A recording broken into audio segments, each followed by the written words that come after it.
So there I was, a professional mercenary hiding from the cops in some crappy apartment, cracking open a beer and firing up my laptop for some educational videos. Studying. For science. Right at the best part. Boom. The loudest thunder in human history hits, and suddenly I'm dying. Cool. Great timing, universe. Next thing I know, I wake up and some girl is screaming. I look down and, oh no, my pants have a hole and my little soldier is out on patrol. Fantastic first impression in my new life. Because yeah, I'm in a whole new body now. Name's still Lu Hongjun, but I'm 18, it's the 1980s, and I'm stuck in the middle of nowhere in northeast China. My dad's the village production team leader. I've got 4 younger brothers, 2 sets of twins, and every single one of these little punks is taller than me. I'm 5'9". They're all pushing 6'2", 6'3". I'm the runt. They say I've always been weak. Bro, my pants literally just ripped from the pressure. Define weak. The screaming girl is Xiao Lan, full name Wu Tenglan, my childhood sweetheart who's apparently been following me around since we were both running naked through fields as toddlers. She's cute. Big eyes, high nose, thin lips. She saw my whole situation and still came back to wash my pants. That's wife material right there. She even stole 2 crumpled cigarettes from her dad for me because yesterday, I said I wanted to try smoking. I lit one up, took a big drag, and nearly coughed my lungs onto the floor. This body has never smoked before. My soul says yes, my throat says absolutely not. So here's my situation. I finished middle school, which makes me the most educated person in the entire village, by the way, and I've been sitting at home for 2 months waiting for a job that's never coming. No connections, no bribes, no iron rice bowl. Meanwhile, my family is broke. Not just regular broke. The whole family shares one big sleeping platform, and there's literally nothing else, broke. Then my 4 giant brothers roll up with a horse cart, a horse, and a mule they won in the village lottery when the production team split up. They also brought back 3 sacks of grain, 30 gene of corn, and 15 gene of wheat per person. That's our winter food supply, folks. The American dream, this is not. My second brother cooked dinner to celebrate. The menu: potato stewed wild rabbit, pickled vegetables, raw green onions with sauce, corn flatbread, and corn grits porridge. Everyone acted like it was a 5-star feast. Me? I've eaten MREs in jungles for weeks. I've eaten things raw that shouldn't be eaten raw. But this rabbit stew with 0 oil? That's where I draw the line. Rabbit meat without fat is basically edible sadness. The whole village gets maybe 4 gene of soybean oil per year for a family of 5. For gene, I use more oil making a single fried egg in my past life. Dad came home with Xiao Lan's father. Old Wu, the village party secretary, an ex-military guy raising his daughter alone since his wife died in service. The 2 families basically function as one unit anyway. Xiao Lan eats at our place half the time. After dinner, I started scheming. Our village sits right on the border with Russia, mountains behind us, rivers full of fish, forests full of game. I was a mercenary who spent half his career living in the wilderness. This backyard forest is basically my personal grocery store. No way I'm staying poor when I literally have survival skills and a mountain full of free food. Only problem, I've got 0 tools and 0 resources. But hey, every great comeback story starts with nothing, right? Everyone went to bed early because, and I cannot stress this enough, when you're single in 1980s rural China with no electricity and no entertainment, sleeping is literally the only thing to do. Tomorrow morning, I hit the mountains. Operation Stop Being Poor begins at dawn. Next morning, us 6 Lu men choked down last night's leftovers, and Dad headed out to round up people for building a barn. Winter's coming fast. Snow hits in October up here, and we're talking waist-deep snow and -40 nights. A horse and mule left outside would become horse-shaped ice sculptures. Dad's plan was the quick and dirty method. Weave oak branches into walls, slap mud on both sides, toss a thick grass roof on top. 3 days, done. Not pretty, but hey, we're not building the Hilton for livestock. I decided to skip construction duty. Let's be real. This body can barely carry 100 gene. I'd be about as useful on a building site as a chocolate teapot. Instead, I figured I'd take the horse and mule up the mountain. 2 birds, 1 stone. Let them graze on actual grass and scout the terrain for future hunting operations. I grabbed my one and only weapon, a 30-centimeter pig slaughtering knife, and headed for the door. That's when my youngest brother, Hongen, came scurrying over like a puppy who heard the treat bag open. Bro, you're taking the horse out? I'm coming too. I'll catch fish at the river, this kid. He's 15, already taller than me, and the laziest of the four brothers. The other three are workhorses, heads down, no complaints. Hongen, he's the one with ideas. The kind of ideas that end with everyone abandoning their chores to chase rabbits through a field. But since Dad's the team leader, nobody says anything. I let him tag along. Honestly, with this noodle body and the bears, tigers, wolves, and wild boars in these mountains, going alone with just a pig knife felt like bringing a toothpick to a sword fight. You just want to ride the horse and dodge work before Dad gets back, don't you? I said without turning around. He grabbed the reins, flashed me the world's guiltiest grin. The universal face of, you caught me, but please don't snitch. Hopped on the horse and bolted toward the mountain before I could say another word. I climbed on the mule and followed, yelling, "You little punk. The horse is hungry and you're riding it? You just didn't want Dad to catch you and make you work." We reached East River, really just a branch off the Heilongjiang. 3 or 4 meters wide, maybe 2 meters deep at the deepest point. In winter it freezes 1.5 meters solid, and you can chop a hole and fish basically jump out because the water pressure shoots them up. Scooping fish with a ladle isn't a saying for nothing up here. But that's winter. Right now, my genius little brother decided to strip down and jump in. He lasted approximately 1 second. AAGH. He launched himself out of the water like a dolphin at SeaWorld, both hands clamped firmly over his crotch, hopping around and shivering violently. Bro, it's freezing. It shrank. It's all shriveled up. Look, he actually tried to show me. I glanced. I shouldn't have.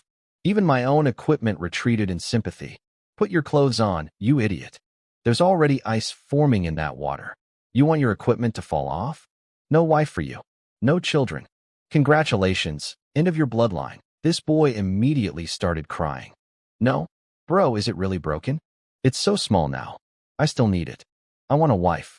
I need to make babies. I honestly couldn't tell if he was crying from the cold water or the terror of permanent shrinkage.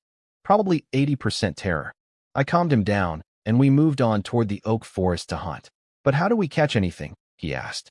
I only have a slingshot. We can't outrun birds. Only an idiot dog chases birds on foot, I said. We're setting snares. I'll use horsetail hair. I walked toward the horse's rear end and Hongen's face went completely white. Bro, no. You can't do that to the horse. Think about Sister Lawn. And I can't hold it still. What if it kicks you in the bro? I'm telling you. Old Lee's kid once touched a horse's junk and got kicked so hard he was walking bow-legged for a month, hands on his crotch, doing the penguin waddle. Bro, please. I stared at this child. My eye was twitching. Who said anything about mating with the horse? I need hair from its tail. Horsetail hair. 3 strands can snare a pheasant or a rabbit. Oh, tail hair. Right. Yeah, that makes more sense. I pulled out my knife to cut some tail hairs. The knife was too dull, so I just grabbed a fistful and yanked. Got about 20 or 30 hairs. Also almost got a hoof to the face. The horse kicked, missed me by inches. Hung and screamed. Bro. See, I told you. It kicks. Thank God it missed. If that hit you down there, it's over. No babies. No nothing. This kid has exactly one concern in life, and it's located below the belt. Every single danger in the world, he measures by whether it threatens the family jewels. I'm starting to think the cold water did something to his brain, not his equipment. I left Hongen and his traumatized equipment behind and walked into the oak forest with my 30 strands of horsetail hair. Time to put my mercenary survival skills to work. See, most people set snares on the ground. Amateurs. I know a technique called the flying snare. You tie the loop to a tree branch with a slip knot, and when a pheasant flies past or lands nearby, the wind from its own wings blows the loop right onto its head or feet. The harder it struggles, the tighter it gets. It's beautiful. It's poetic. It's basically a self-service execution station for birds. The trick is knowing exactly where the birds fly and land. Most people couldn't figure that out if their life depended on it. Me? I spent my past life crawling through jungles tracking things far more dangerous than chickens. I know animal behavior better than I know my own girlfriend. Actually, way better. Animals are predictable. Women are not. I spent 2 hours carefully placing about a dozen pheasant snares and 5 or 6 rabbit snares around a 2-acre patch of forest. No snow on the ground yet, so rabbit snares are a gamble. Without snow, they walk wherever they want.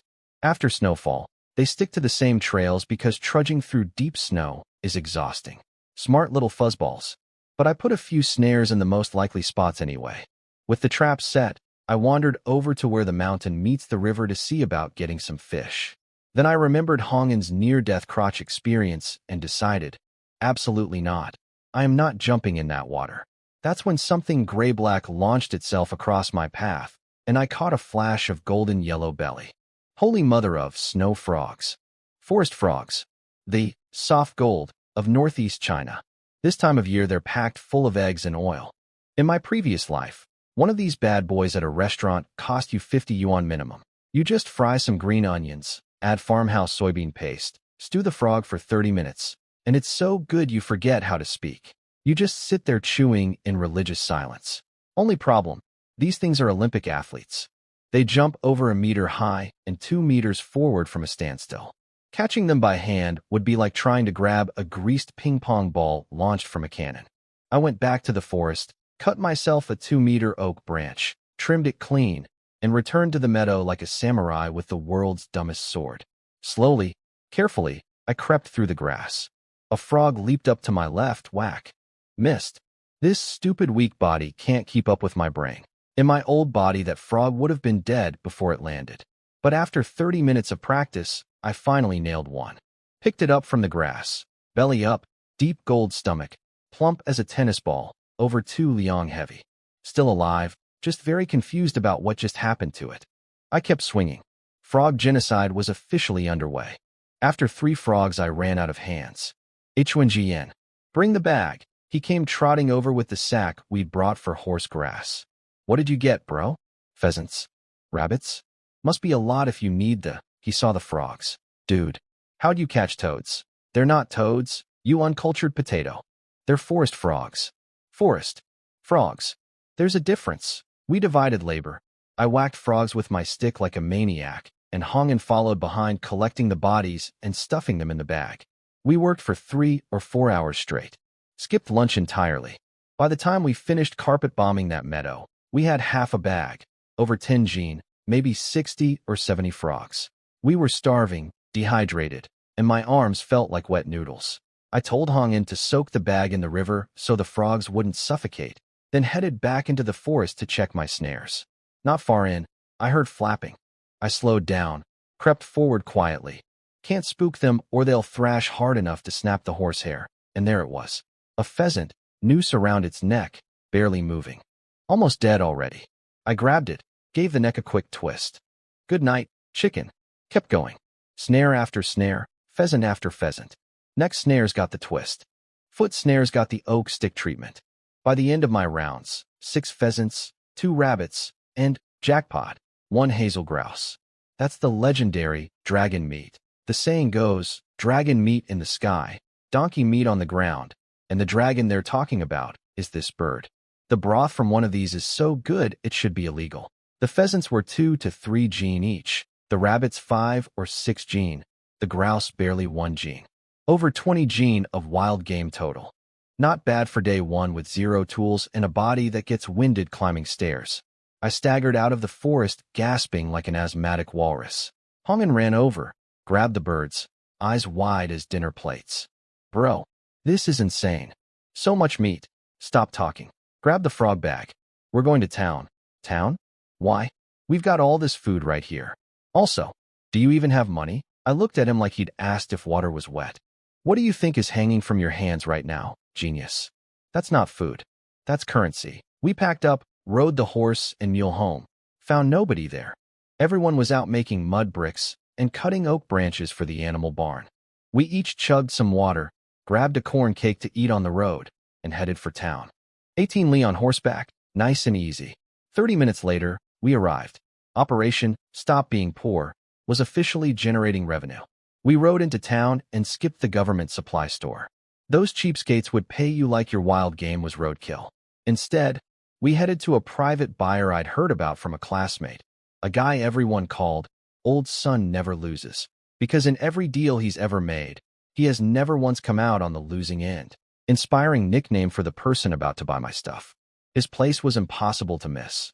3 big rooms with actual tile roofing and a yard the size of a basketball court.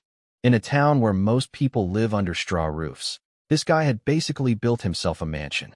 Never losing was clearly a profitable lifestyle. Before we even tied up the horses, a short, dark, stocky firecracker of a man rolled out of the yard. About 5'3", maybe 180 gene, built like a fire hydrant. The kind of guy who looks like he could deadlift a cow, but would also sell you the cow at double price with a smile on his face. He handed us cigarettes before we said a single word. "Brothers, welcome. Come in, come in. Let's talk inside." Hongin waved his off. I took mine. He lit it for me personally. Full VIP treatment. "Mr. Son, no wonder your business is booming. This kind of hospitality makes a man feel welcome." He waved his hand like I'd just compared him to the emperor. "Oh please, I'm just scraping by. Honest living. If you boys haven't eaten, I'll have my wife cook something and we'll have a proper drink, right? Classic move. Let me buy you dinner. Is page 1 of the I'm about to lowball you into the ground playbook. Note to self. Keep both eyes open during price negotiations." I opened the first bag. 6 pheasants, 2 rabbits. His eyes did that thing merchant's eyes do. Quick scan. Instant mental calculator going brrrr. Other bag 2, forest frogs. His whole demeanor shifted. Forest frogs? Those are nearly impossible to catch. Let me see. He opened the bag and his jaw basically hit the floor. Every single one was a big fat female, stuffed with eggs and oil. See, male forest frogs are basically worthless. No eggs, no oil, no point. If a female is worth a yuan per gene, a male isn't worth a mao. And I had a bag of nothing but chunky ladies. Now came the fun part, the haggling. Old Son tried to hustle away with the bag first. "Let me just put these in the water tank before they die. How about we talk price first, Mr. Son?" He slapped his own forehead with the acting skills of a community theater dropout. Oh, silly me. How could I forget the most important part? Then he hit me with, "These things go for about 5 yuan a gene on the market. Your frogs are big though, over 1 liang each. So I'll give you 150 per frog. That's almost 8 yuan a gene. Very generous." I smiled. Said nothing. Held up 4 fingers. 4 yuan? Brother, that's. My family would starve. I picked up the bag and turned to leave. He grabbed my arm. 2 yuan each. I kept walking. 250. I'm losing money. I stopped. 280. Final offer. Otherwise I'll find someone who can do math. He sucked air through his teeth like he'd just bitten a lemon. But he agreed. First rule of business. The man who's willing to walk away wins. The count. 64 live forest frogs at 2.8 yuan each. That's 179.2 yuan. 8 dead ones I kept for the family. 6 pheasants at 4 yuan, 24. 2 rabbits at 5 yuan, 10. Grand total, 213.2 yuan. Old Son rounded up to 215 because he's generous like that. He pulled out 21 crisp 10 yuan bills and a 5. 215 yuan. In one day, the average worker makes 40 or 50 a month. We just earned 4 months' salary in an afternoon.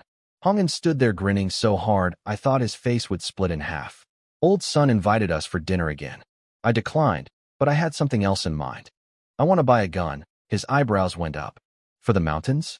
A Type 56 semi-auto would be ideal, but even second-hand that's 500 or 600. An old bolt-action Hanyang rifle runs about 100, but that's more of a toy than a weapon. I thought about it. The Type 56 was too expensive. And the bolt-action?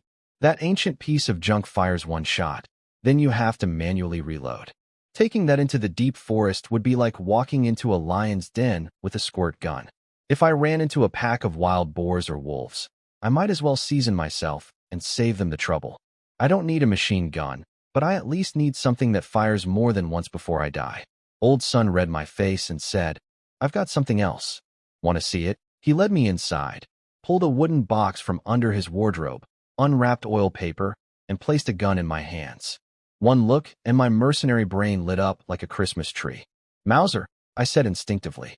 Then I looked closer. No, wait. My pupils shrank. "Type 80? Old Son grinned. "Good eye, little brother. Does it have a stock?" His grin got wider. "Bayonet stock." I held that gun and my hands were trembling. Not from fear, from pure joy. 7.62 millimeters pistol rounds, 20-round magazine, accurate to 50 meters without the stock, 100 with it.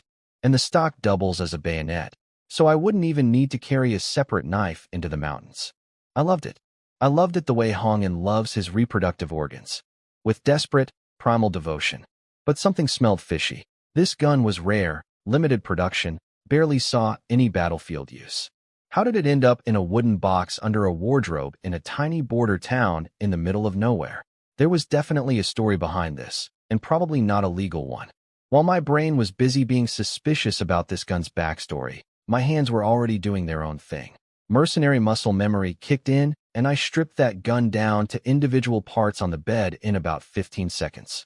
Every pin, every spring, laid out like a surgery patient. Old Son's eyes nearly popped out of his skull. "Mr. Son, this gun is brand new. It's only been fired once." He looked at me like I'd just read his diary.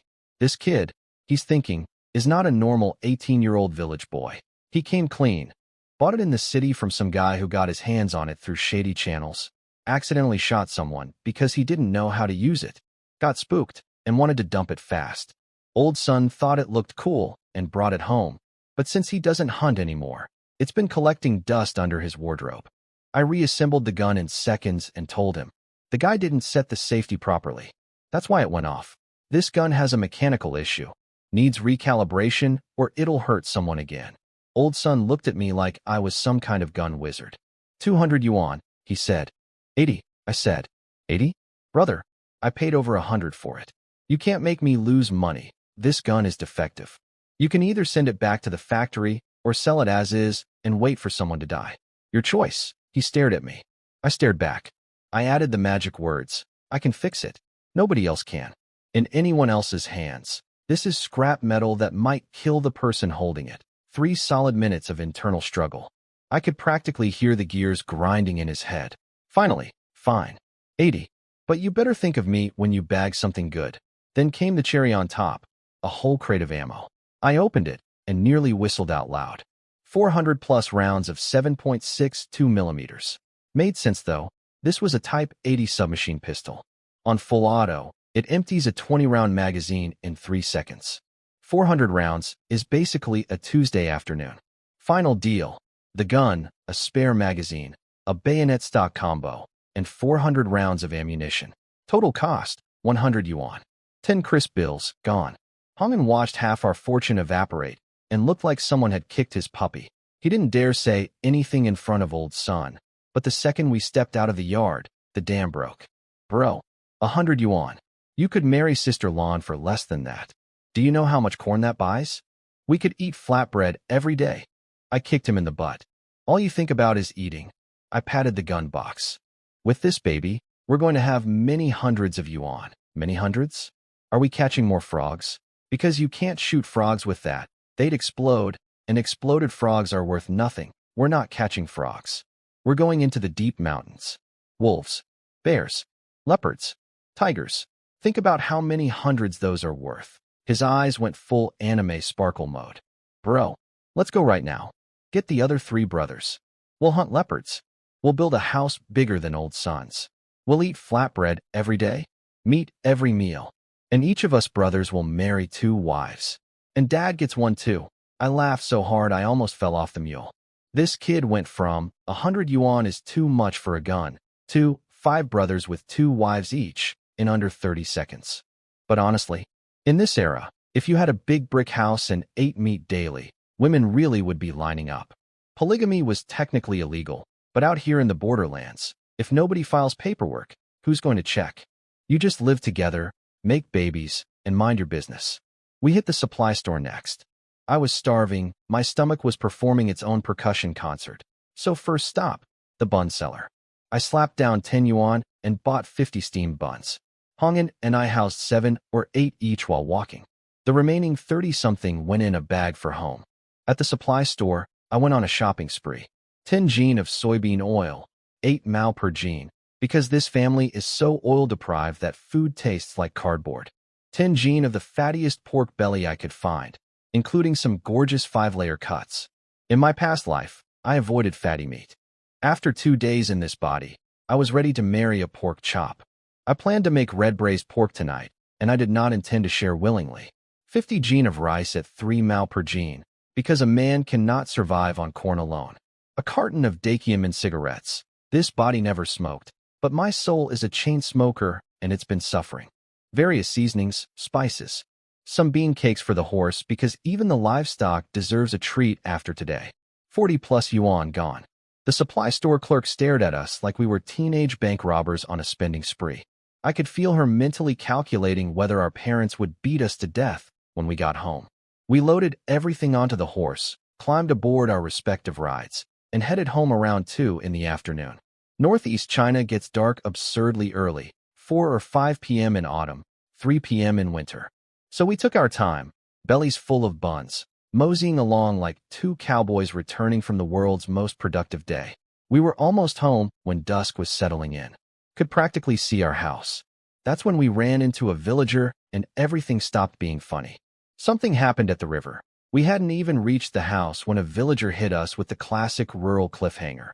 Something happened at the river. I tossed the mule's reins to Hongyan and sprinted to East River. Shouldn't be drowning season. The water's not even that deep and most villagers can swim. But a crowd was already packed tight around the riverbank, and lying on the ground was Wang Guafu, the village widow, soaking wet, barely breathing, belly swollen with water like a human water balloon. Here's what happened. She was washing clothes by the river when a wild boar came out of nowhere and charged her. By pure dumb luck, she was bent over picking up laundry, so the boar's tusk scraped up her back instead of hitting her full force. The impact knocked her into the river. She can't swim. By the time villagers heard her screaming and pulled her out, she was more water than woman, and nobody was helping her. Why? Because she's an outsider, married into the village less than 6 months ago. Her husband went hunting in the mountains and never came back. His parents died of grief shortly after.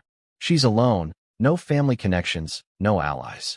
In 1980s rural China, that basically makes you invisible. Oh, and some genius in the crowd announced. She swallowed a ghost baby. That's why her stomach is so big. I wanted to slap someone. That's not a ghost baby, you superstitious potato. That's water. She drank half the river. I pushed through the crowd, checked her pulse, faint but there. Checked her eyes, lights going dim. I laid her flat and started unbuttoning her shirt because wet clothes were restricting her breathing. Got 3 buttons in and froze. She wasn't wearing anything underneath. If I kept going, every man in the village was about to get a free show. The crowd, naturally, was already losing its mind. Isn't that Luke Wuqiang's oldest boy? Didn't he just graduate? Isn't he with the lawn girl? They're practically engaged, and he's stripping a dying widow in broad daylight. I ignored all of it and yelled at my dad and future father-in-law. Dad. Uncle Wu. Get every man out of here. She's still alive. I need to remove her clothes for ventilation. My dad looked at me like I'd suggested we fly to the moon. His face said, Son, are you sure you're rescuing this woman and not just being a pervert?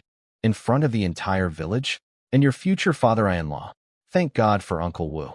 The man's ex-military and has actual brain cells. He looked at my dad and said, I watched Hanjun grow up. He's not that kind of kid. Then he told everyone to scram. The men left. Dad and Uncle Wu turned around.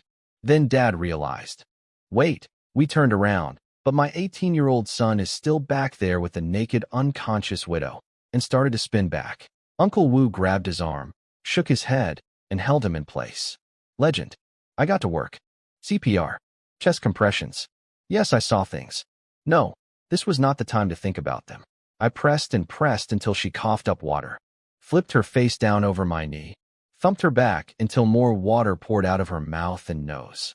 Laid her flat again. Pinched her nose. Mouth to mouth. More compressions. Repeat. Finally, she coughed up one massive wave of water and started breathing on her own. I pulled her upright, threw clothes over her chest, and the crisis was over.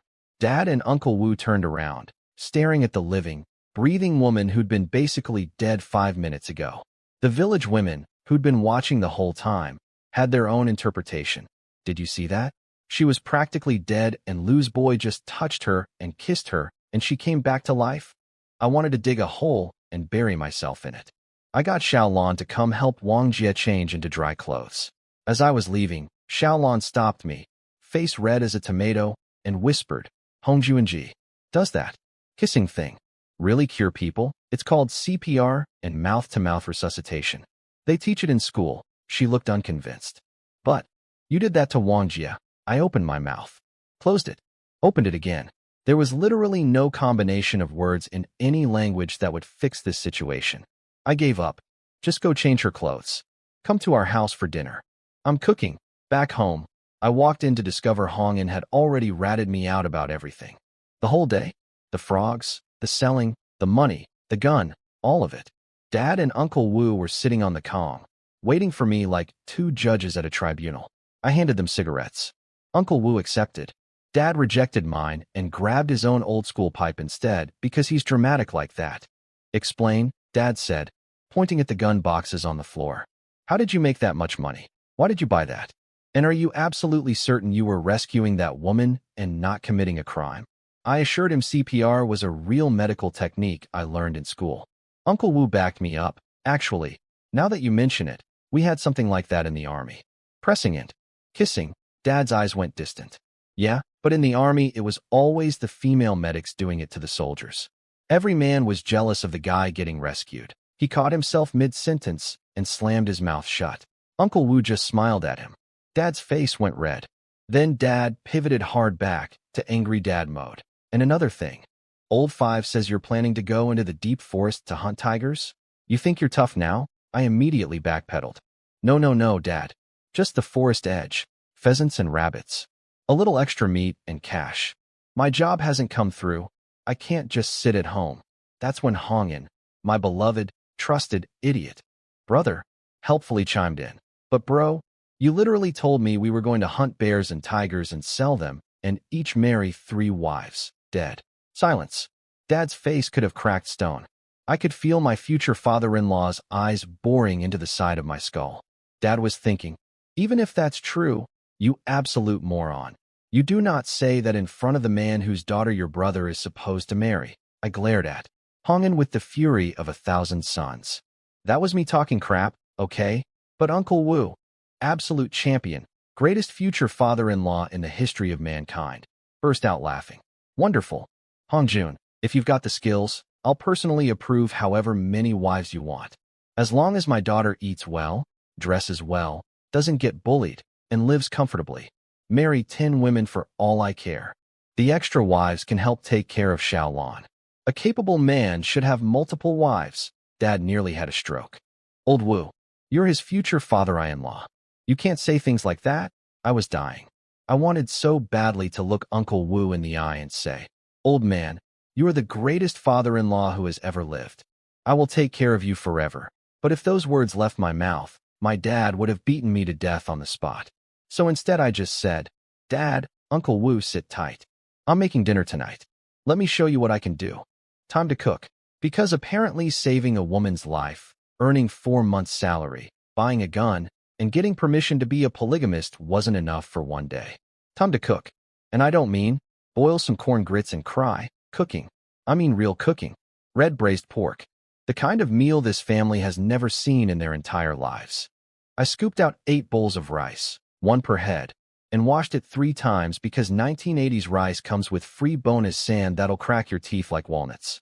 Put the rice on to boil, then got to work on the star of the show, Tenjin of gorgeous fatty pork belly.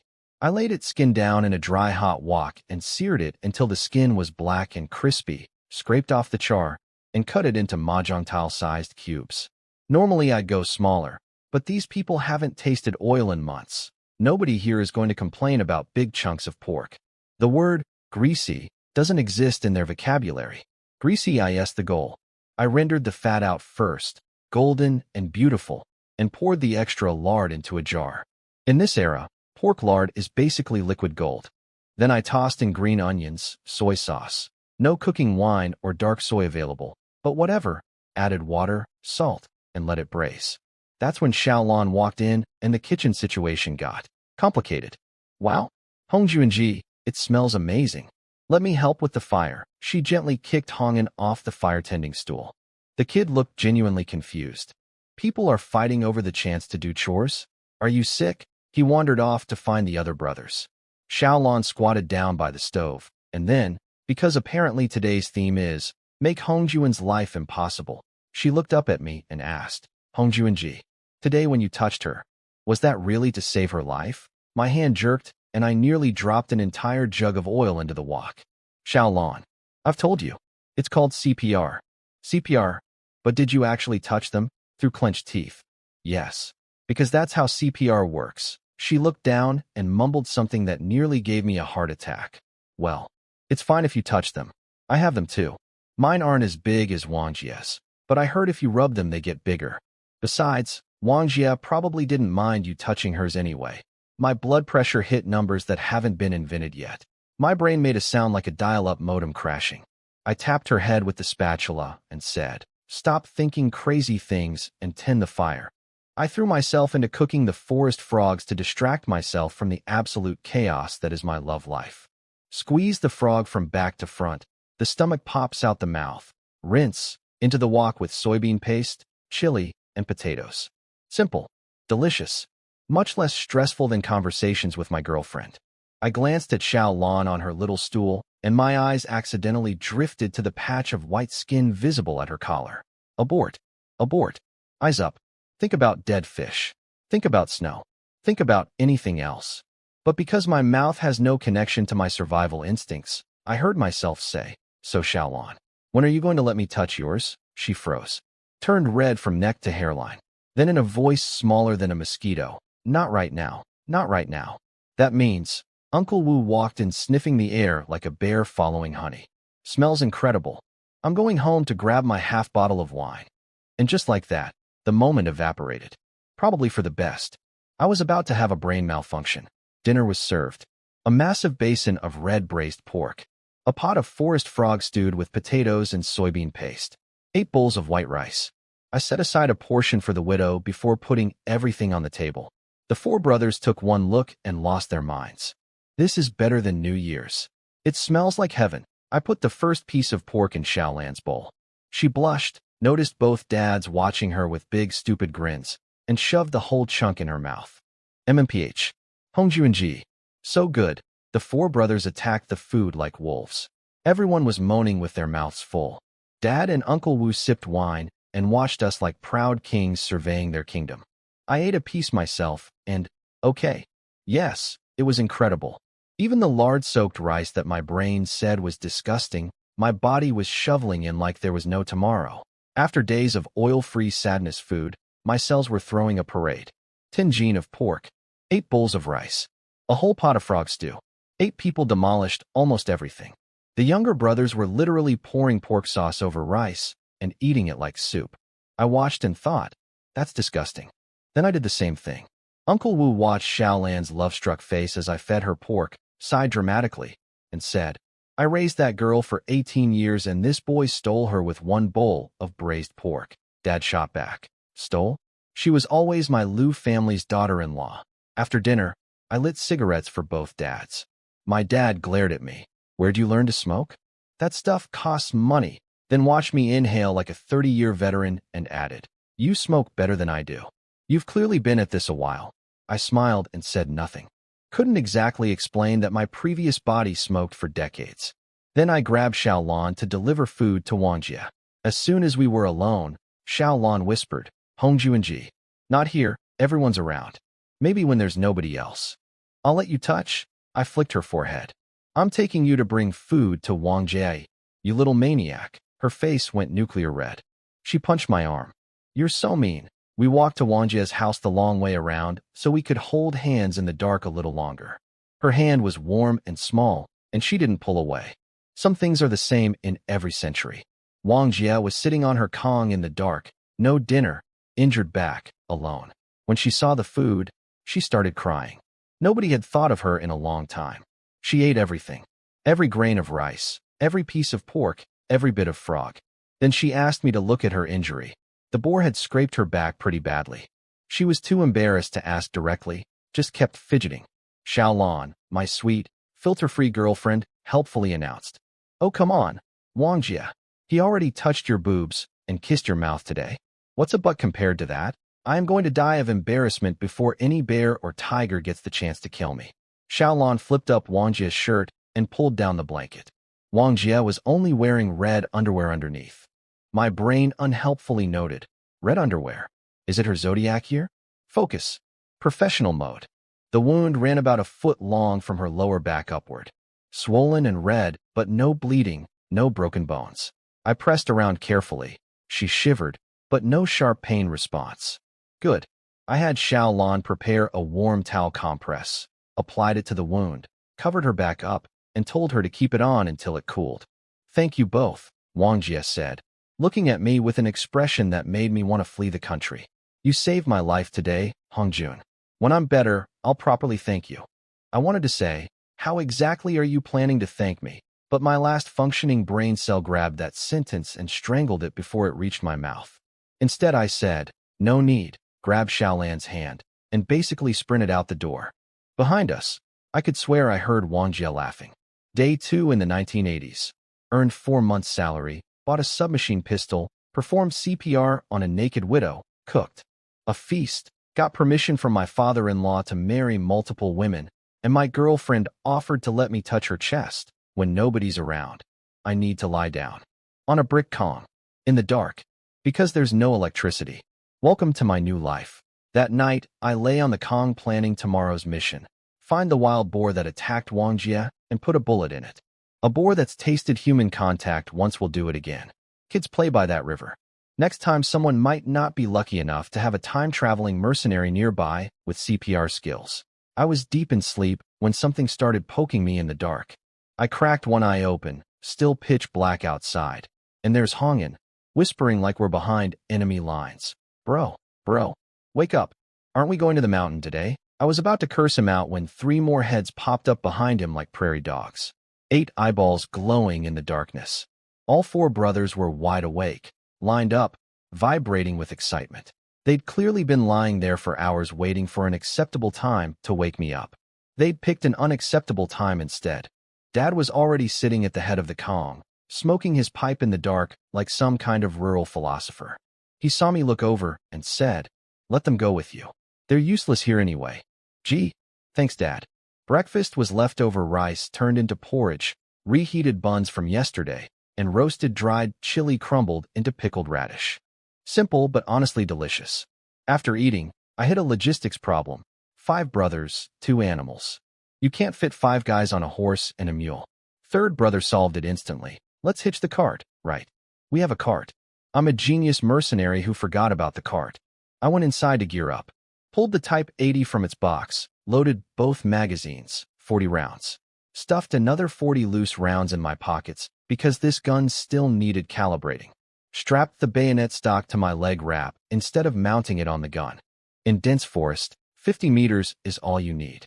At 100 meters, your bullet's playing pinball off tree branches anyway. All those movie scenes of sniping running deer from 800 meters?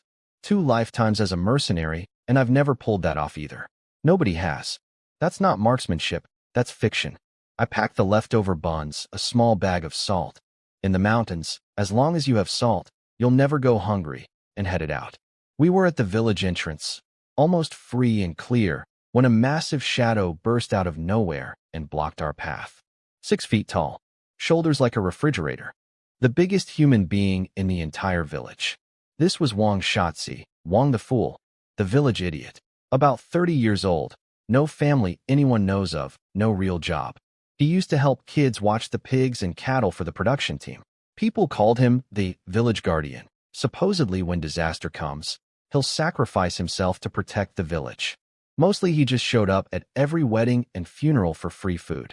I walked over to greet him and realized I didn't know his actual name. Everyone just calls him the Fool. You can't exactly say, hey fool, to a man's face. He solved that himself. Just call me Wang Shatsi. Everyone does. I handed him a cigarette. What's up, brother Wang? He grabbed my arm and pulled me away from the cart with an urgent, secretive look. Then, in the most serious voice imaginable, he asked, Hongjun, do you know what Shashirbaya is? Shakespeare. This man just asked me about Shakespeare. In a tiny mountain village in northeast China. From the mouth of the village idiot. My brain needed a moment. Yeah, I know Shakespeare. How do you know about Shakespeare? He nodded gravely. See, I knew you'd know. You're the smartest person in the village. Then, I don't actually know what it is. Then where did you hear the name? It's not a name. I heard on the radio that an old monk was dying, and his last words were Sha Shurbaya, Sha Shurbaya over and over. I don't want to die like that monk, not knowing what Sha Shurbaya is. The monk was a monk his whole life, probably never even saw a woman, so he definitely didn't know Sha Shurbaya. I've seen women, but I also don't know Sha Shurbaya. Hongjun, if you can show me Sha Shurbaya, my life belongs to you. They say I can block disaster for the village. I don't know about that, but I would absolutely die for you. My brain buffered for about 10 seconds. Then it hit me like a freight train. The old monk wasn't saying Shakespeare. He was saying Sa Shurbaya. What is PY? The dying monk wasn't making a literary reference.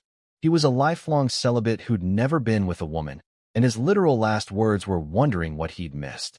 And Wang Shatzi had heard this on the radio and made it his life's mission to find out. Brother Wang. The monk wasn't making a prophecy. He was asking, what does it feel like? He died never knowing. Wang Shatzi nodded frantically. Yes, that's exactly it. See, you understand everything. You're the smartest person alive. Hongjun, I heard you can touch women's chests and bring them back to life. Teach me that. Then I'll never run out of chests to touch, and I can save people. I swear to God. If I find out who spread the touching breasts saves lives version of yesterday's CPR story, I will shoot them with my new gun. But looking at this giant sad man, I actually felt bad. He's 30-something, alone, can barely feed himself, and no woman will ever marry him. He might genuinely go his entire life without human intimacy, and if he gets desperate enough to do something stupid with someone's wife or daughter, that would be a disaster. Then I had an idea. A terrible, beautiful idea. Wang Ji, I'll help you. But here's the deal. You come work with me in the mountains. We hunt together. I'll pay you your share.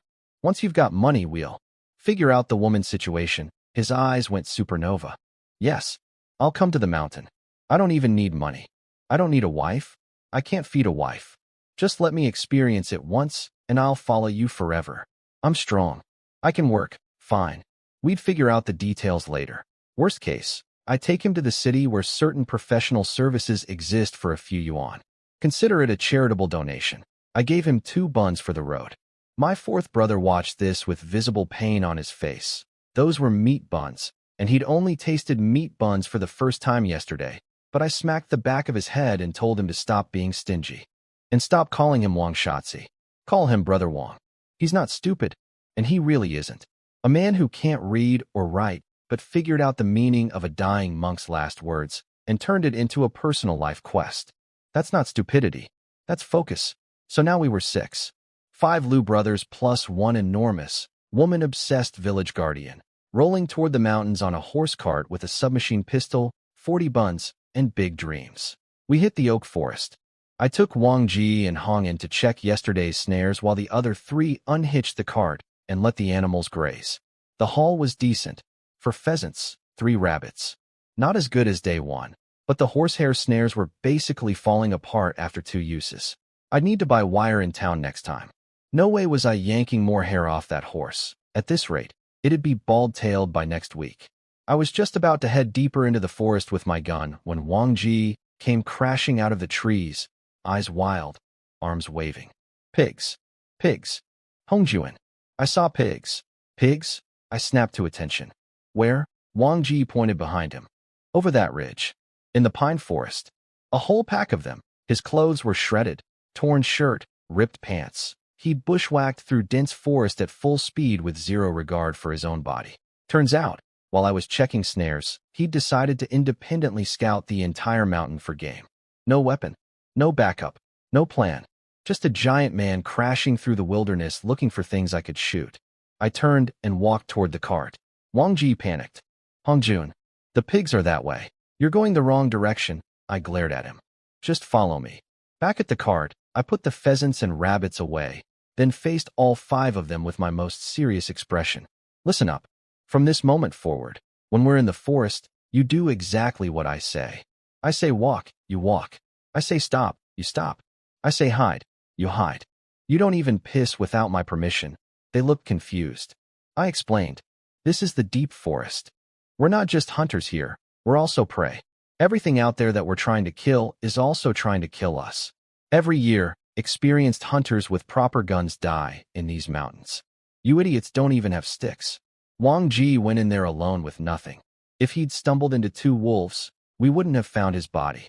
You follow my rules, or you stay home. Pick one. They all nodded frantically. Good. One person stays with the cart at all times. We're not coming back from a hunt to find our horse stolen. 5 guys looked at each other. Nobody wanted guard duty. Finally, second brother volunteered to stay first. We'd rotate. Now the gun. I still needed to calibrate it. I aimed at a tree 50 meters away. 2 shots. Both off by about 10 centimeters. Adjusted. 2 more shots. Off by 2 or 3 centimeters. About a 9-ring hit. Good enough. The gun was fine. The problem was this body. It had never held a weapon before. No muscle memory, no feel. My brain knew exactly where the bullet should go. My hands hadn't gotten the memo yet. That would improve with practice. Every sharpshooter in history was made by burning through thousands of rounds, not by talent. I licked my thumb, held it up. East wind. Checked the terrain. Then I led the group in the opposite direction from where Wang Ji had seen the pigs. Hongjun. The pigs are that way. It's an east wind, genius. If we walk toward them from this side, the wind carries our scent straight to their noses. They'll smell us from 200 meters and be gone before we see them. We circle to the downwind side. I also told them that once we got close, everyone hides behind a tree. If a pig charges, climb. Do not try to be a hero. Getting hit by a running wild boar isn't a joke. Light impact, broken bones. Heavy impact, death. And if one hits you in the crotch, well, you'll never need a wife because you'll have nothing to offer her. Every single one of them instinctively squeezed their legs together. The village's Zhang kid got his equipment destroyed by a domestic pig as a child. He eventually married, but still has no children. And that was a tame pig. A wild boar would leave nothing behind. Wang Ji's 30-minute sprint took us over an hour to replicate quietly. We reached the pine forest edge. The pig herd was about 300 meters away, on the other side. I positioned the 4 of them behind big trees, then pulled the bayonet stock off my leg and handed it to Wang Ji in knife mode. If something charges and you can't dodge, stab it. He was the only one I trusted with a blade. My 3 teenage brothers had never seen real danger. If a boar charged them, they'd wet themselves before they'd fight. I loaded up, clicked off the safety, and crept into the forest alone. 100 meters in, I could smell it, that thick, musky pig stink. The sound of snouts rooting through dirt, grunts and snorts. Another 100 meters, and the smell was overwhelming.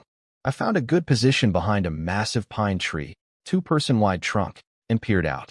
Just as I'd guessed, the herd was between the pine and oak forests, in a clearing of short oak scrub, rooting for acorns. And what a herd.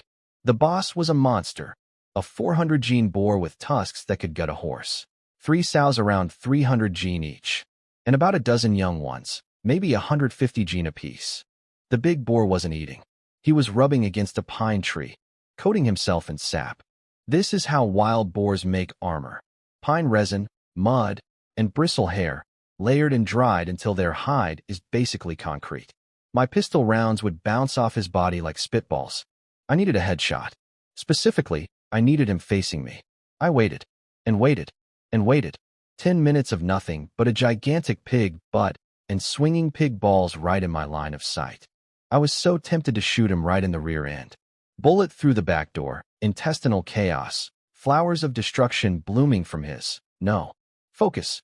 A 400-gene boar with a gut wound and a bad attitude would be the last thing I ever saw. My left foot was going numb. I shifted slightly and, crack, stepped on a dry twig.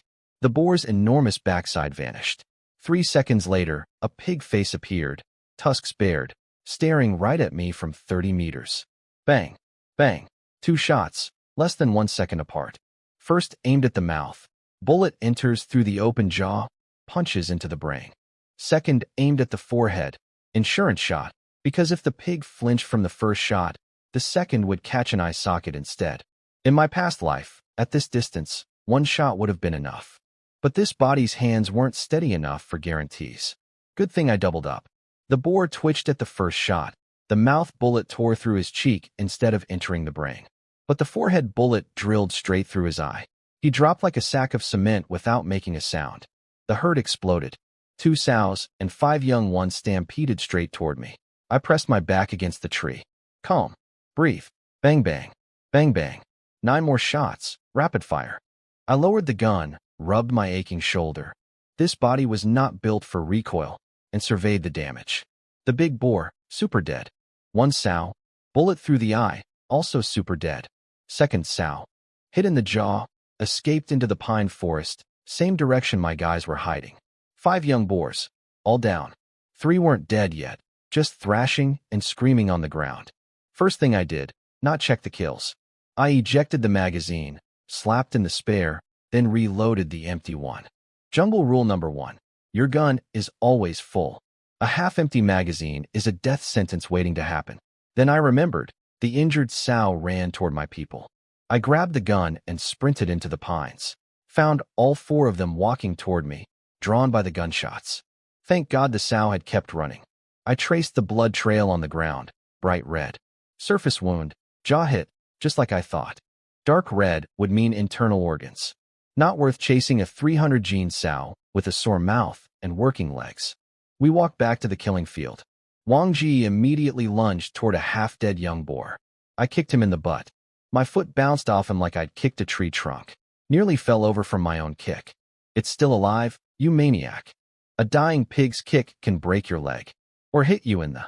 And then no woman ever. Wang Ji instantly backed up 2 steps and covered his crotch with both hands.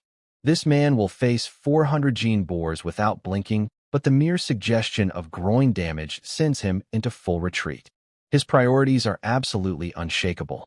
I showed them how to finish the wounded ones, approach from behind, knife to the neck, aim for the heart. My brothers hesitated. Wang Ji grabbed the bayonet, walked up to a squealing boar, and buried the blade in its neck like he was cutting bread. Like this, Hongjun. What next? Pull the knife out, and the blood comes out. He went down the line. Alive? Stab. Dead. Also stab. Gotta drain the blood or the meat tastes like a wet dog smells. Now came the real problem. 1 400-gene boar. 1 300-gene sow. 5 150-gene piglets. And 5 guys who needed to somehow move all of this to the river. I was strategizing when Wang Ji walked over, said, I'll take the big ones, grabbed the boar's hind leg with one hand, scooped up a piglet with the other, and walked away dragging 600 gene of dead pig like it was a shopping bag. My jaw was on the floor. In my previous life, at peak fitness, I could barely match that. This man did it like it was nothing. Third brother grabbed the sow, 300 gene, and dragged it off with visible effort, but no complaints. That left me, fourth brother, and Hongen, the 3 weakest members of the squad, staring at 4 remaining piglets. We each grabbed one and could barely manage. 150 gene of dead weight across rough terrain had us gasping and stumbling.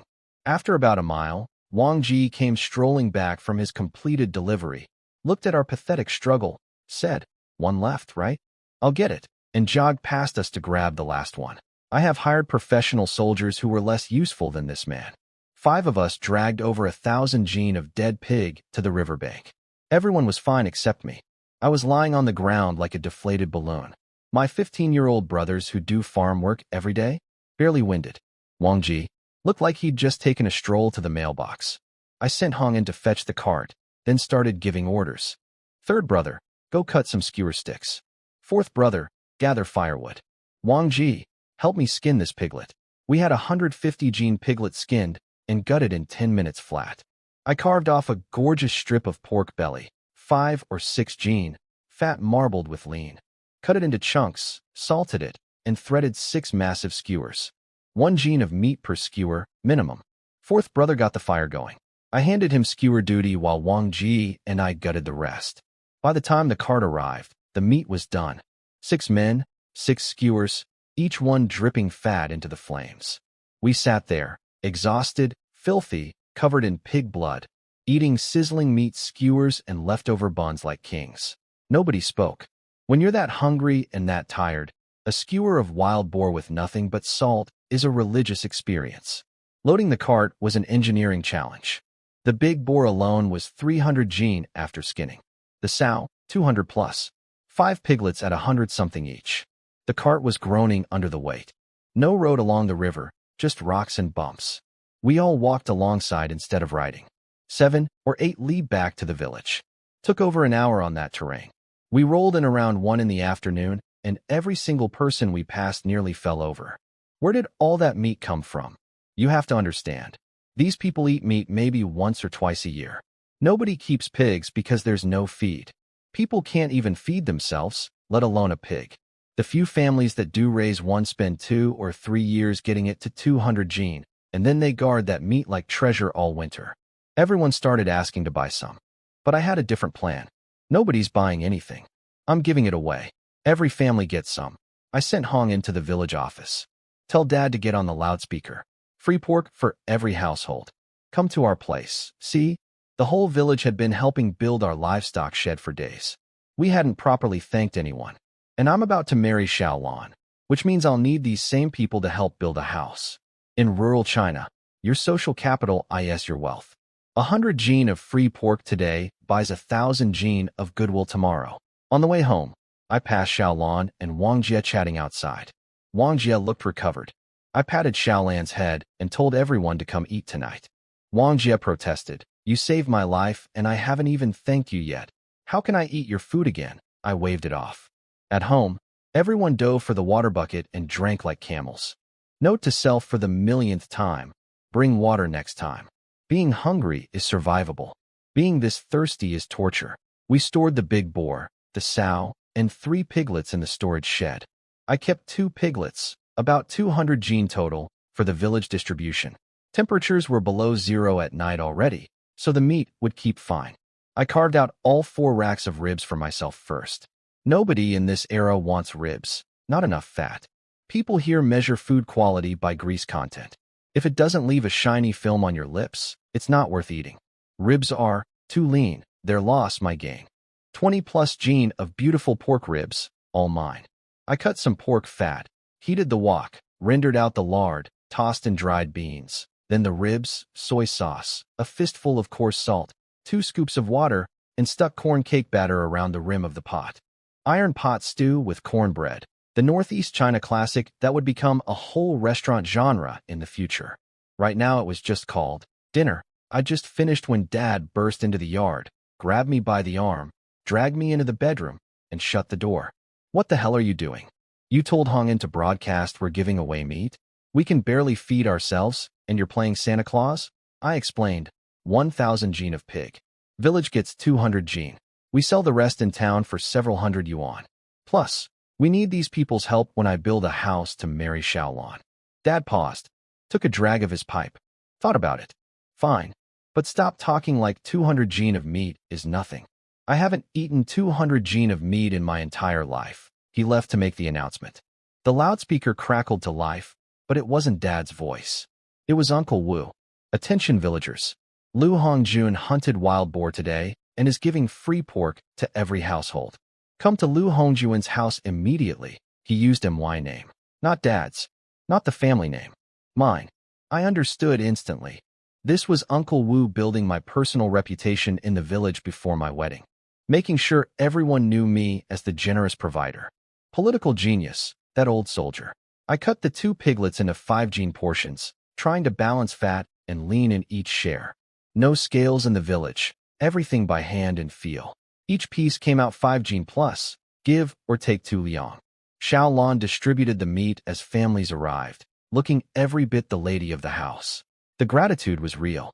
Every single person who came said something kind. Hongjuan's so capable. Hongjun and Xiaolon are perfect together. Lu family raised a great son. No jealousy, no scheming, no backhanded compliments. In this era, everyone's equally poor. Nobody has energy for pettiness. Neighbors help neighbors because that's how you survive. After everyone left, I divided the leftover 20-something gene into 3 parts. 1 for us, 1 for Uncle Wu's family, 1 for Wang Jie. I considered giving some to Wang Ji, but honestly, I wasn't sure the man even owned a pot. Dinner was the iron pot special, ribs braised with dried beans and cornbread. The ribs fell off the bone. The beans were soaked in pork fat and bubbling. The cornbread had that natural sweetness you can't get from modern chemically fertilized corn. Everyone ate in stunned, greasy silence. Then the 2 dads lit their pipes, and the lecture began. Uncle Wu went first. Hongjun, I've watched you grow up. I don't have a son. I've always considered you my son-in-law. Your father won't say this, so I will. What you did today was reckless. One gun against a pig herd? Yes, you came home with meat. The whole village is celebrating. But what if something had gone wrong? What about Xiaolon? What about your brothers? I raised them too. Every one of them is like my own son. And you brought Wang Shatzi. He pointed at Wang Ji, who was still eating, completely unbothered. This man once tried to milk a bull. A male bull. He grabbed the bull by the testicles and lashed his mouth onto. Anyway, the bull dragged him through 3 streets before kicking him unconscious. He almost died.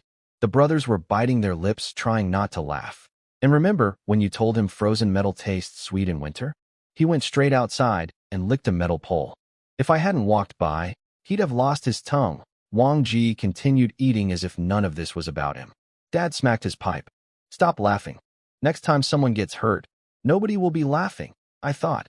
You're literally eating the pork I risked my life for. You had 3 helpings. But the warmth behind the scolding was real. Being worried about is nice. New feeling for a former mercenary. I put on my best good son face. Dad, Uncle Wu, I promise I'll keep them safe.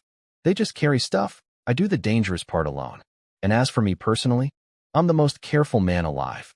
If a wash basin looks too deep, I won't even wash my face in it. I wouldn't risk my life. I still need to marry Xiaolon and give you both grandchildren. Lots of grandchildren. Dad's pipe came swinging through the air and bonked my head. What kind of animal talk is that? You're not even married yet, and you're talking about grandchildren. But he was laughing. They both were. The evening ended with Dad threatening to skin alive anyone who disobeyed me in the mountains. In 1980s rural northeast China, parental discipline goes broom feather duster skinning. Nobody had ever been skinned, but the boys and Wang Ji all nodded so fast their heads nearly fell off. As I lay on the Kong that night, I did the math.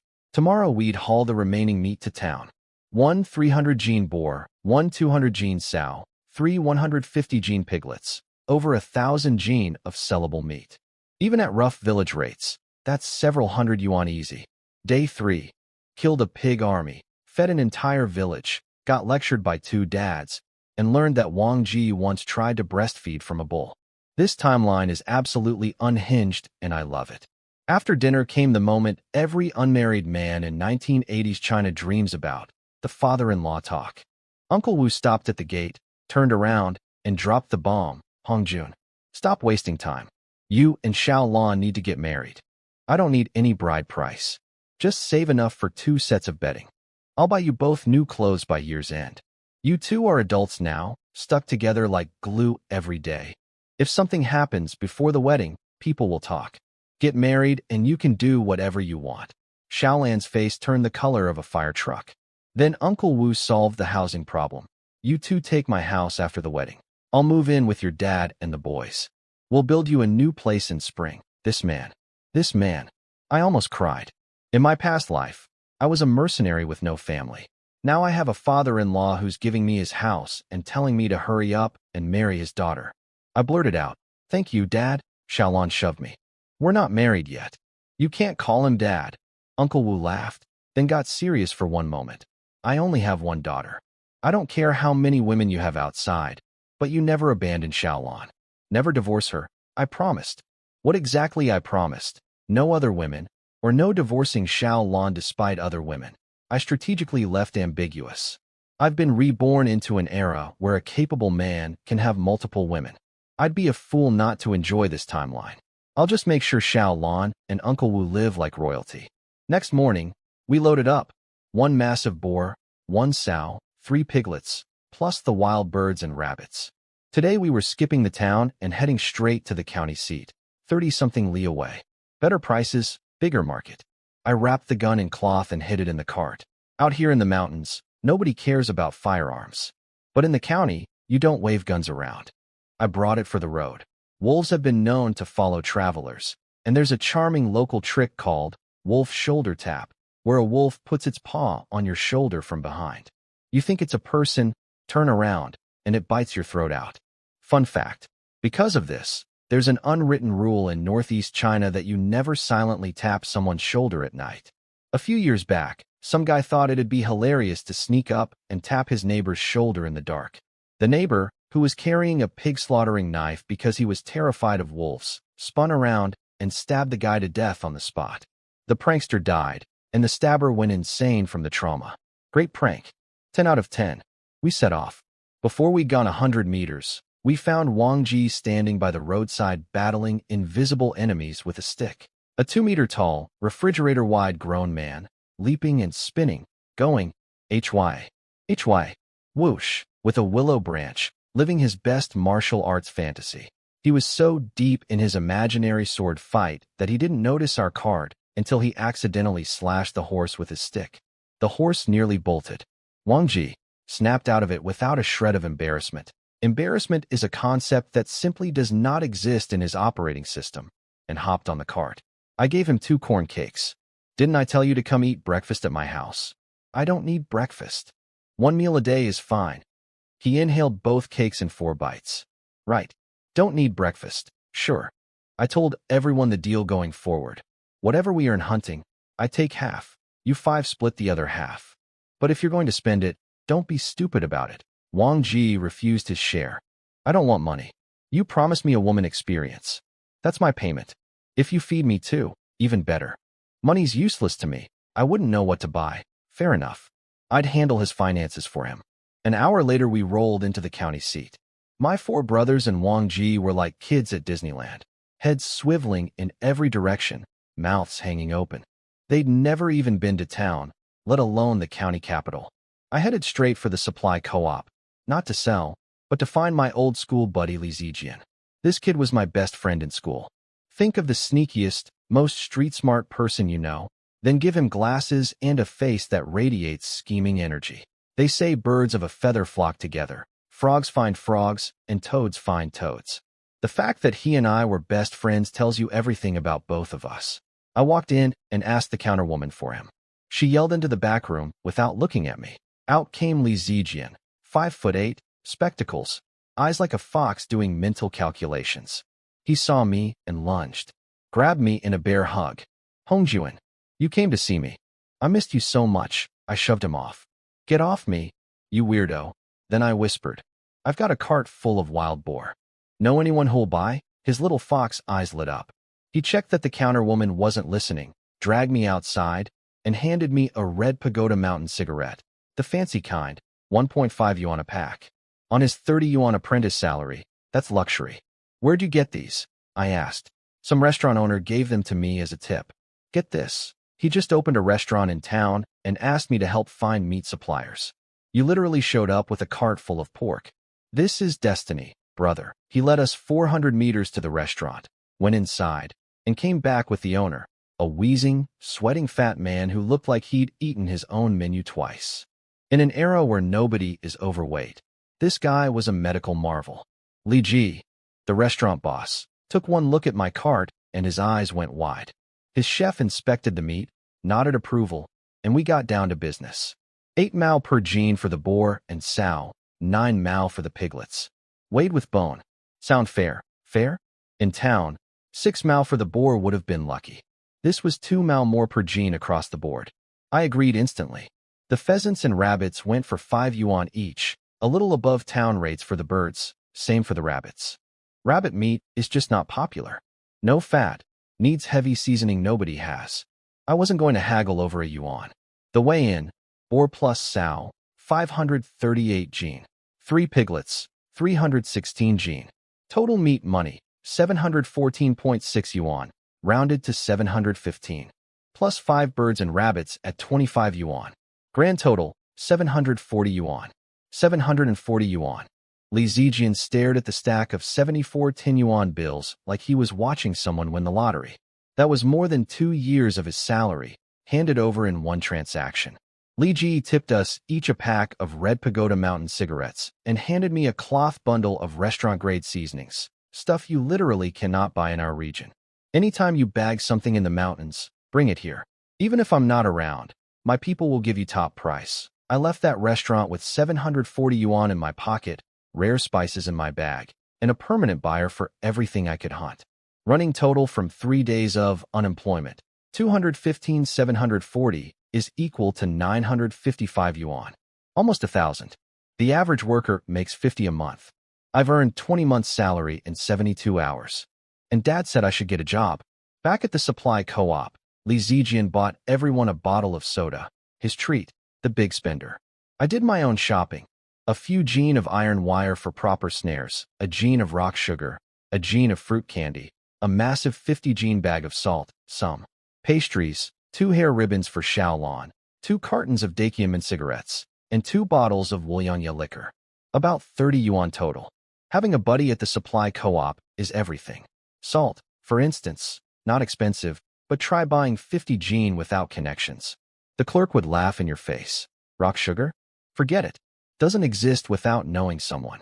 Li Zijian watched me burn through a month of his salary in 10 minutes and looked like he was experiencing physical pain on my behalf. I gave him a wild pheasant and a rabbit as thanks. He tried to refuse. I threw them at him. Stop being dramatic. Take it home to your mom. I'll visit her next time. He wanted me to stay for dinner. I declined. Still had business at the county hospital, plus a 40-li ride home before dark. Then he said something that made my brain stutter. Oh, you're going to the hospital? To see Han Mei, Han Mei. The name triggered a cascade of memories from this body's past. Specifically, twin ponytails, big doe eyes, and bouncing. Vigorous bouncing. Because bras don't exist yet in rural 1980s China, and Han Mei was generously equipped for vigorous bouncing. Li Zijian saw my face go blank and shoulder bumped me. I knew you were thinking about the bouncing. Turns out Han Mei, our classmate, the one whose chest had its own physics engine, had moved to the county after graduation. Her mom was a doctor at the county hospital and got her a job there. I genuinely didn't know. So you two reignited the old flame? Picked up where you left off? Li Zijian asked with maximum sleaze. There was no flame. I'm going to buy medical supplies. Penicillin, iodine, bandages, mountain hunting stuff. Suyer. What a coincidence that your medical supply needs happen to be located exactly where your bouncy ex-classmate works. The universe is mysterious. Then I remembered something. I grabbed Li Zijian's arm and whispered, Hey, do you know where in the county a man can pay for female companionship? His eyes went so wide his glasses nearly fell off. Lu Hongjuan, you're that kind of person? How could you do this to Han Mei? It's not for me. It's for him. I jerked my chin toward Wang Ji. I explained the situation. Li Zijian relaxed. The inn on the back street. 1 yuan per session. I stared at him. He'd answered way too fast. That a friend told me, he added quickly. Sure. A friend. Get out of my face. The plan? Li Zijian takes Wang Ji to the inn while I handle the hospital. Save time. Everybody's happy. We found the inn. The 4 brothers waited with the cart. Li Zijian, Wang Ji, and I went in. I needed to pay. Wang Ji had no money, and I wasn't about to make Li Zijian spend his 30 yuan salary on someone else's virginity loss. The madam sized us up. 1 yuan for the wooden plank bed. 5 yuan for the room with the spring mattress. I looked at my 2 companions. Li Zijian eyed the spring mattress like it was the holy grail, then gritted his teeth. Wooden plank is fine for me. Wang Ji, who I expected to pick the cheap option because he doesn't understand luxury, looked at me with the most serious expression. Hongjun, can I spend 5 yuan? I thought, this fool actually has taste? How does he even know about spring mattresses? But I nodded and handed the madam a 10 yuan bill. The madam smiled at Wang Ji. This young man knows how to treat himself. Let me show you to the mattress room. Wang Ji shook his head. What mattress? I want the wooden plank. 5 times. I facepalmed so hard I almost broke my own nose. Of course. He didn't want comfort. He wanted quantity. 5 rounds at 1 yuan each. Maximum value. This man approaches women the way a starving man approaches a buffet. Forget quality, just pile it high. Li Zijian's face went completely dark. The madam blinked several times, then nodded slowly and went to arrange things. I told Li Zijian to babysit Wang Ji, told Wang Ji to listen to Li Zijian, and left. At the hospital, I asked around for Han Mei and was led to her office. There she was, white coat, ponytails, writing at a desk. She looked up, saw me, and, there it was, bounced out of her chair and grabbed my arm. Hongjun, why are you here? How did you know I was here? Did you come specifically to see me? Are you working in the county now? She fired questions like a machine gun. I gave her the short version. Still in the village, here to sell meat and buy medical supplies. Heard about her from Li Zijian. Her face fell when she heard I was leaving soon. I patted her head. My signature move apparently. I've head patted 3 different women in 3 days and told her I'd be coming to the county regularly now and would visit every time. Then I gave her one of the 2 hair ribbons I'd bought. Yes, I bought 2 ribbons. One went to Hanmei. One would go to Shaolin. If you're going to be a man in 1980s China, you might as well be an efficient one. Hanmei lit up like a lantern and spent almost 2 hours gathering everything I needed. Penicillin, iodine, gauze, painkillers, anti-inflammatories. She came back sweating. This stuff is not easy to get. Without her, I'd have walked out empty-handed. I wiped the sweat off her forehead, thanked her, and promised to bring her delicious things next time. She walked me to the hospital entrance. My 4 brothers were bored out of their minds on the cart. Introductions were made. This is your Han Magia. She scolded me for leaving them outside instead of bringing them in, promised to buy them dinner next time, and sent us off. On the way to the inn, 3rd brother asked innocently, "Brother, what were Wang Ji and Li Ji doing at the inn?" I glared at him. Kids don't need to know everything. Don't learn from those 2. When you grow up, marry a wife and live an honest life. All 4 brothers instantly dropped the subject. Annoying big brother means no meat and no money. Not worth the curiosity. We pulled up to the inn and found Li Zijian and Wang Ji squatting on the curb smoking post-mission cigarettes. The universal male signal for deed accomplished. Wang Ji just sat there grinning like a golden retriever who'd found a tennis ball factory. Li Zijian looked at me with haunted eyes. Your friend is certifiably insane. He literally risked his life in there. From the moment you left until just now, he actually used all 5 sessions. I had to physically drag him out. I was genuinely afraid he'd die on the premises. I looked at Wang Ji. He was glowing, radiant, not a trace of fatigue. If anything, he looked more energized than before. Did you have enough money? I asked Li Zijian. Yeah, I've got 3 yuan left. Here, I waved it off. Keep it. My treat. Consider it a buddy discount on your wooden plank experience. We said our goodbyes. Then I slapped my own forehead. Flashlights. I forgot to buy flashlights. We raced back to the supply co-op just before closing. Li Zijian talked the clerk into selling us 2 flashlights and 20 batteries. 1980s flashlights run on D cells, emit a pathetic yellow glow, and die after 2 or 3 hours. Welcome to the frontier. Finally, we set off for home. 6 men, 1 cart, 740 yuan richer, a bag full of medical supplies, 2 flashlights, 50 gene of salt, a satisfied village idiot, and a best friend who'll deny his and visit to his grave. The sun was already low. 40 li to go. The wolves come out at dark. Let's ride. The ride home was easy. Empty cart, 1 horse, 1 mule, 6 guys. Should make it before dark. Everyone was starving except Wang Ji, who was half lying in the cart staring at the sky with the expression of a man who'd just discovered the meaning of life. 2 hours. 5 sessions. 5 yuan well spent. I passed around the pastries. Wang Ji snapped back to consciousness the instant food appeared, grabbed 2 pieces, and shoved both into his mouth simultaneously. Then he turned to me with shining eyes. Hongjun, let me tell you about... I crammed a pastry into his open mouth before he could finish. Do not. You keep that to yourself. I have 4 underage brothers on this cart. He swallowed the pastry whole. I'm not even sure he chewed. And those things are dry. And nodded enthusiastically. Right. Can't corrupt the children. I'll tell you when we're alone. I kicked him. 10-something li from the village. Dusk falling. A wolf howled from the tree line. Close. Maybe 10 meters. The horse and mule panicked. Second brother jumped off and grabbed the reins to calm the horse, cart grinding to a halt. Through the dim light, I could see a dark shape bouncing around in the trees. Wang Ji, 4th brother, and Hongyan immediately leaped off the cart. Wang Ji turned to me. Want to go check it out? I nodded and reached for the gun. By the time I unwrapped it and stepped off the cart, maybe 15 seconds, I heard Wang Ji's signature sound from inside the forest. Ayo. Oh no.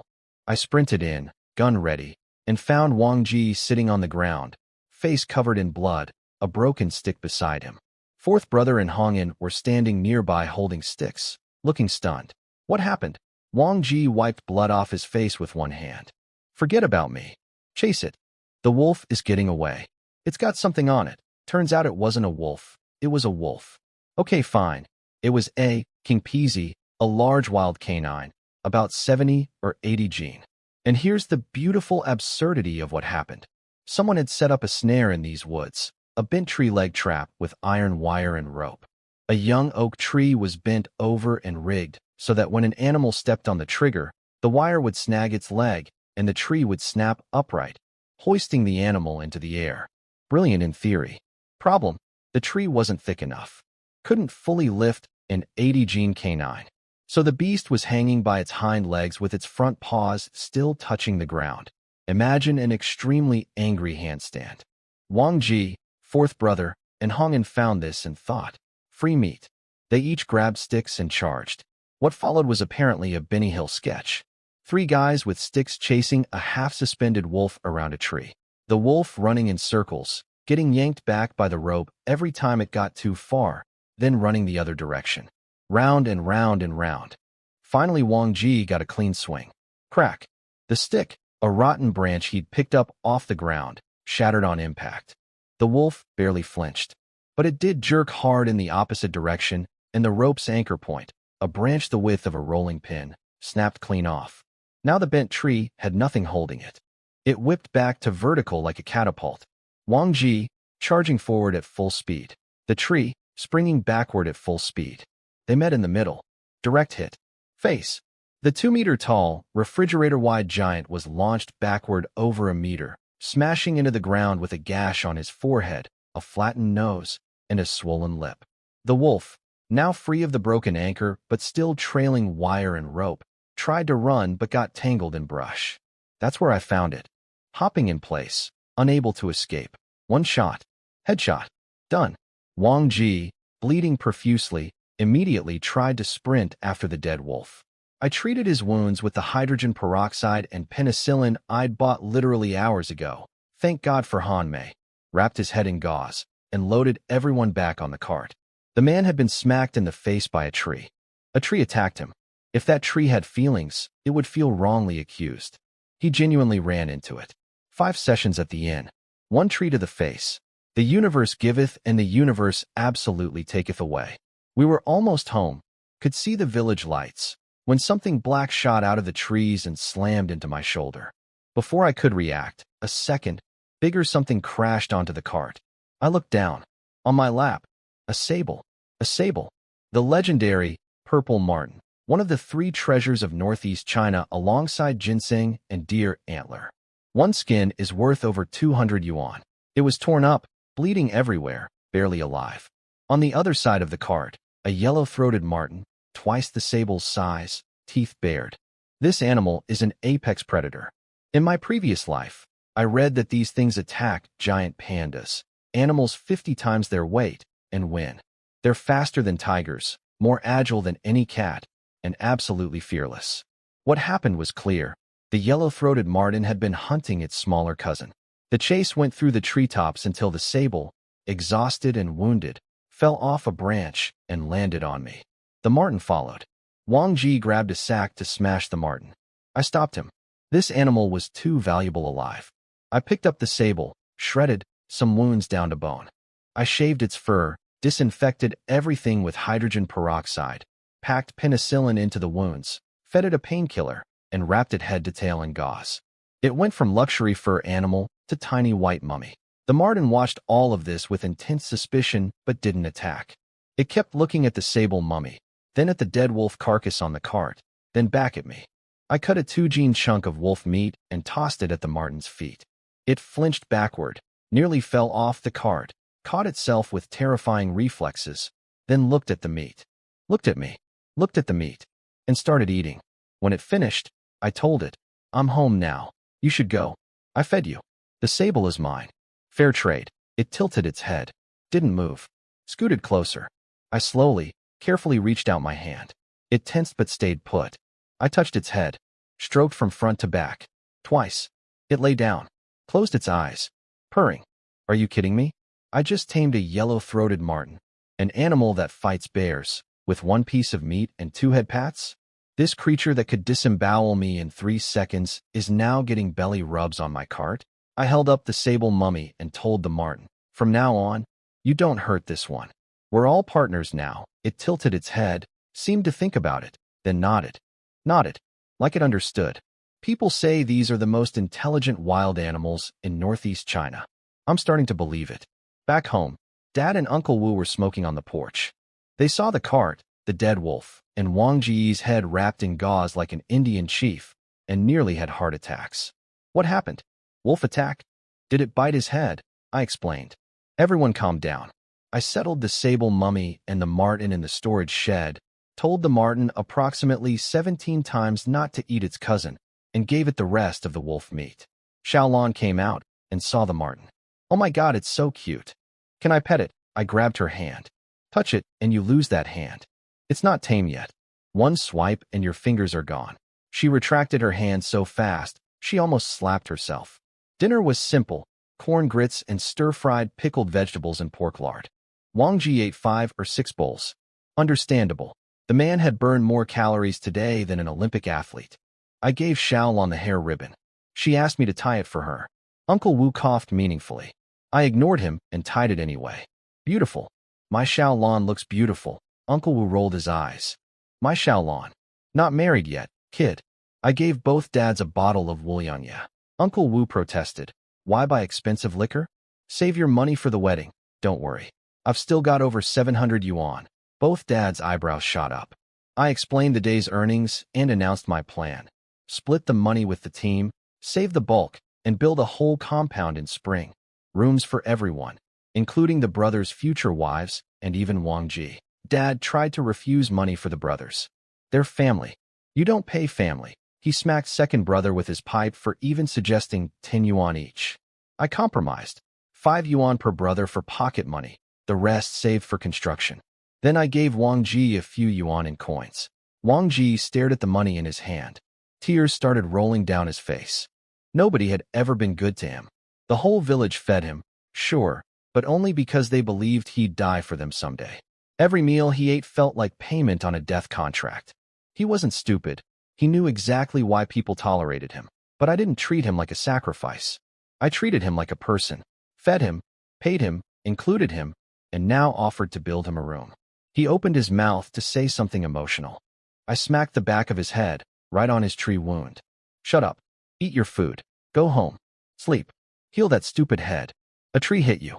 What kind of human being gets beaten up by a tree? Come back for breakfast tomorrow. Everyone laughed. Wang Ji covered his mouth with both hands, nodded furiously, tears still wet on his cheeks, and stumbled out into the night. Day 4 scoreboard, 740 yuan earned. Wang Ji's virginity, deleted. Wang Ji's face, destroyed by tree. 1 wolf killed. 1 sable rescued. 1 apex predator tamed with a head pat. 2 dads given fancy liquor. 1 girlfriend given a hair ribbon. Also, I gave the same hair ribbon to another girl earlier today, but we don't talk about that. First thing next morning, sprint to the storage shed. Did the marten eat its cousin overnight? Big Yellow was sleeping on a burlap sack, cracked one eye at me like, bro, it's early, and went back to sleep. But no sign of Little Purple anywhere. My heart sank. That ungrateful marten ate the patient. Then I heard a tiny squeaking at my feet. The sable mummy was down on the floor, gnawing on a wolf leg like nothing happened.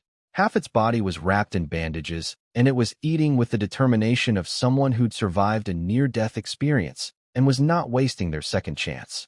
No broken bones. Good. I named them. The marten, Big Yellow. The sable, Little Purple. Both seemed to accept this. Big Yellow even put his paw on my hand like we were shaking on it. These animals are terrifyingly smart. I brought them water, checked the wolf carcass, still plenty left for their meals, and headed inside to cook breakfast. 2 wolf legs in the pot with wild onions and a generous pour of Dad's homemade liquor for the smell. Wolf meat is basically dog meat's wilder, gamier cousin. Without ginger, onions and booze are your best bet for killing that funk. The brothers woke up. I assigned tasks. 4th brother on fire duty, 2nd and 3rd brother watering the animals with bean cake supplements. The livestock barn was finished while we'd been out hunting these past few days. Nice timing. I was standing in the yard deciding what to do today when Xiaolon appeared at the gate. Hongju and Ji, are you going to the mountain today? I want to come. Also, I'm eating breakfast here because my dad's cooking is terrible. She said that last part without even a hint of guilt. Uncle Wu's cooking was famously, technically edible but spiritually damaging. I sent Hong in to fetch Uncle Wu so he wouldn't cook either. Wang Ji showed up next, head still bandaged from yesterday's tree attack, asking about mountains. I decided on a lighter day. Head to the river near where we'd killed the pigs, set some wire snares in the forest, and go fishing. Xiaolan was worried. But the water's freezing. You can't go in. And I'm a girl. I can't watch you all strip naked to catch fish. Nobody's stripping. Hongyan almost lost his equipment last time. I'm keeping mine. I needed to give you babies. She shoved me. Face, maximum red. Here's the thing about fishing in 1980s rural China. Nobody does it. If you want fish, you jump in the water and grab some with your hands. Fish are everywhere. The reason people don't eat much fish isn't scarcity. It's the same old problem. And oil. Fish without oil tastes like wet cardboard. And salt is scarce too. So even curing fish is a luxury. But I'm not getting in that water. I'm building fishing rods. I sent Wang Ji to the village office for broken straw hats. I needed the transparent threading. I also needed a broken broom for bamboo strips. Meanwhile, I went to the backyard and selected 7 straight oak branches, thumb-thick, 2 meters long. Trimmed them, peeled the bark off the grip end, tied bamboo extensions on the tips for flexibility. For line, transparent thread from the straw hats. For floats, goose feathers. For hooks, I heated sewing needles over a candle with chopsticks, not bare hands. Learned that lesson in a previous life, and bent them into hook shapes on the edge of the Kong. They were oversized. You'd need a 3 or 4 gene fish to bite one, but beggars can't be choosers. Made 10 hooks total. Dug up 200 or 300 earthworms from the garden. 1 shovel scoop yielded 20 or 30. This era's soil is basically an earthworm apartment complex. For sinkers, screws from the village office. For a landing net, a winter ice fishing scoop from the shed. I packed my adventure bag, matches, flashlight, medical supplies, salt, and the gun. This bag was now permanent equipment. In the mountains, salt means you'll never starve. Medicine means a scratch won't kill you, and the gun means, well, obvious. Loaded everyone onto the cart. We were barely out the gate when Big Yellow launched himself onto the cart from out of nowhere. Then I saw Little Purple, still wrapped in bandages like a tiny mummy, hobbling toward us on 3 good legs. I jumped down and carried him aboard. Almost forgot you too. At the river, I went into the forest first and spent an hour setting 20+ wire snares. Told Big Yellow to stay away from the trap area. Not worried about the wire hurting him, worried about him destroying my snares. Then I headed back to find everyone standing at the riverbank staring at the water like it owed them money. Time for fishing 101. I scattered corn bran in the water as bait, assembled the first rod, oak branch, bamboo extension, straw hat thread, goose feather float, screw sinker, needle hook, threaded a worm, and cast it in. Before I even finished explaining how to watch the float, the goose feather plunged underwater and drifted toward the center. Fish on. I yanked the rod up. Hooked something. The resources in this era are insane. The hook was in the water for maybe 30 seconds. I demonstrated the technique. Keep the rod vertical, let the bamboo flex absorb the fish's power, don't yank or the thread snaps. Wait until the fish tires, then net it at the shore. Net goes under the fish, scoop forward so the head enters first. If you try to net from above or from the tail, the fish's death thrash will snap your line. 2 gene crucian carp. Ridiculous. My hooks were way too big for a fish this small, but the thing swallowed it anyway. These fish haven't seen a hook in their entire genetic history. They'll bite anything. I handed the rod to Xiaolan and checked on the others. 3rd and 4th brother had somehow hooked their own clothes and were trying to untangle themselves. Wang Ji was in a life-or-death struggle between his enormous hands and a tiny worm, trying to thread it onto a hook.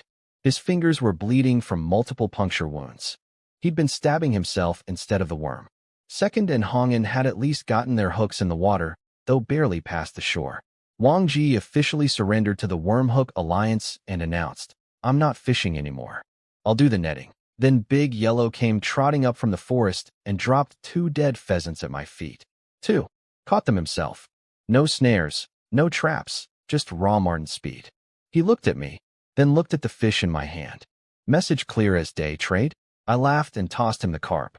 He pinned it with 1 paw and started eating. Business transaction complete. The marten economy is thriving. I was about to grab my own rod when Xiaolan yelped. Hongjuanji, help. I can't hold it. This fish is so strong, She was bear-hugging the rod against her chest, being slowly dragged toward the water. Something big was on the line. I rushed over from behind, wrapped my arms around her, reached past her sides, and grabbed her hands on the rod. Together we stabilized the situation. Now, here's where things got complicated.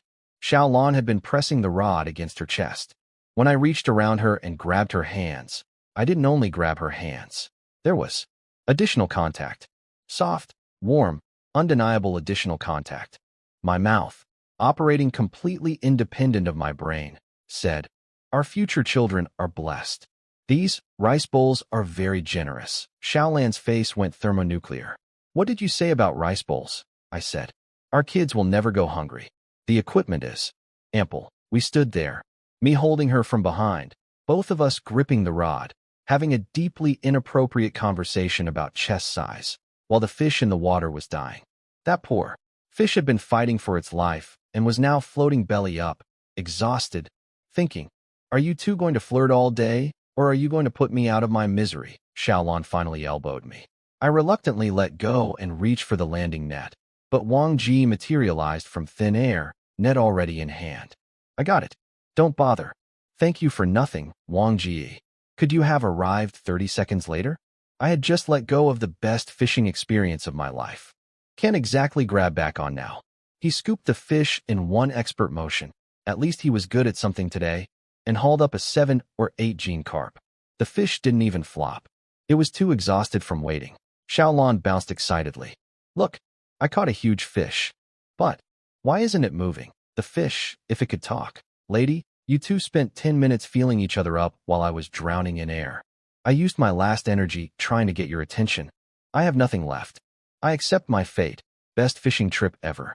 Xiaolan's monster carp opened the floodgates. One by one, the brothers started catching fish too, though catching is generous. Their success rate was abysmal. Every time they got a fish near shore, they'd panic yank and lose it. Thank God the straw hat thread was tough, or I'd have lost all 10 hooks in the first hour. The universal law of fishing applied. Every fish that got away was definitely huge. Absolutely massive. Nothing to do with their technique. The fish was just too powerful. I caught a few myself. Carp, Christian carp, and a couple of catfish over 10 gene each. Catfish stewed with eggplant is a Northeast classic. They say, catfish and eggplant will kill your grandpa. Not because it's poisonous, but because it's so delicious that old men overeat and pass out. Catfish are predators, so they carry more fat than other freshwater fish, which makes them the premium option in an oil-starved society. After about an hour, all 4 water buckets were full. I told Wang Ji to start putting overflow fish into burlap sacks in the river shallows so they'd stay alive. Fall fish are hardy. In summer, they'd be belly up in an hour. I stopped fishing and checked on lunch options. I'd left Big Yellow's 2 pheasants near the cart. Walked over, and my jaw dropped. The 2 pheasants had multiplied into a mountain. 20 or 30 pheasants plus a dozen rabbits, piled up like a farmer's market display. Big Yellow had apparently spent the morning conducting a one-marten genocide on the local wildlife population. The marten himself was nowhere to be seen. I found him back at the cart, sharing a stolen 7-gene carp with Little Purple. Both animals looked at me with expressions that said, "We're eating, go away. Zero gratitude. Maximum entitlement." I grabbed 4 of the fattest pheasants, 4 or 5 gene each, and headed to the river to prepare the greatest outdoor cooking technique known to mankind, beggar's chicken. Rough plucked the big feathers, gutted them, rinsed in the river, left the fine fuzz on. That's the secret. Then I scooped yellow clay from the riverbank, stuffed each chicken's cavity with coarse salt and a few peppercorns, and wrapped each bird in a 3-centimeter shell of mud. For chickens became 4 basketball-sized mud balls. I laid down 2 armloads of dry branches, placed the mud balls on top, piled on a 3rd armload, and lit the whole thing on fire. Walk away. That's it. Nature's oven. While waiting, I crushed coarse salt into powder on a flat river stone using the side of my pig knife. No fine salt exists out here, and you need powder for dipping. 30 minutes later, the branches burned down to coals, perfectly burying the mud balls. 20 more minutes of ember cooking. I poked one with a stick, hollow sound. Dry clay. Done. Everybody come eat. They all looked at their fishing rods like I'd asked them to abandon their children. But stomachs won. It was past 1 o'clock. No food since breakfast. I picked up a mud ball and cracked it with the stick. The clay split open and a wave of fragrance erupted from inside. Every single person visibly swallowed. The aroma was so thick you could practically chew it. As I peeled away the clay, the leftover fuzz came off with it, stuck to the mud, ripped clean off the skin. Underneath, golden, glistening, perfect chicken. The clay had sealed in every drop of moisture and flavor. The salt and peppercorn had infused the meat from the inside out. I tore the first one apart and distributed pieces. Put a chunk in my mouth. Soft, tender, fragrant. Actually fragrant, not like modern chicken that smells good but tastes like cardboard. These wild birds had fat. Real, honest, free-range fat. The kind of fat that makes your eyes close involuntarily. We ate one, cracked open the next. 4 rounds of fresh from the fire chicken. Every serving piping hot. 7 people, for chickens at 3+ gene each after cleaning. We left nothing. Not a scrap. Wang Ji was burping and swallowing the last chunk simultaneously. Xiaolan was licking her fingers. That little tongue working between each finger. I extended my own hand toward her. "Wanna lick mine too?" She blushed, shot me a death glare, and went to wash her hands in the river. Worth it. Everyone went back to fishing. I leaned against a rock in the autumn sunshine, belly full, eyes drooping. Just drifting off when something pawed at me. Big Yellow and Little Purple were at my feet, staring at the chicken bones, chirping indignantly. "You two already ate a whole fish." Big Yellow looked at the bones. Looked at the pheasant pile. Looked at me. The message was unmistakable. I caught those chickens. You ate them without inviting me. Where are your manners? Okay. Next time I'll make you some. Promise. They chirped twice. Formal protest logged. Then reluctantly settled for gnawing chicken bones, shooting me betrayed looks between bites. Like 2 little abandoned wives who just caught their husband dining with another woman. Around 2 o'clock I called it. Time to check snares and head home before dark. In the forest, I collected 9 pheasants and 3 rabbits from the wire traps, then pulled all the snares. No point leaving them. Big Yellow had basically depopulated the area. Between my snares and his murder spree, the final count, not including the 4 chickens, we ate 32 pheasants and 16 rabbits. The fishing haul was even more ridiculous. 2 full burlap sacks plus 4 overflowing buckets. Over 300 gene of fish. The problem? Fish is basically worthless here. I had no idea what to do with this much. We loaded everything onto the cart. Only Xiaolan rode. She was exhausted, holding Little Purple in her lap like a slightly bloody stuffed animal. The rest of us walked alongside. Big Yellow trotted beside me, now comfortable enough with the brothers to not bare his teeth every 5 seconds. Progress. Scoreboard for A, rest A, 300 gene of fish, 48 wild birds and rabbits. For beggars, chickens consumed. 1 girlfriend's fingers almost licked, 2 pet martins formally offended, and 0 mountains climbed. My light days are more productive than most people's best days. This timeline continues to deliver.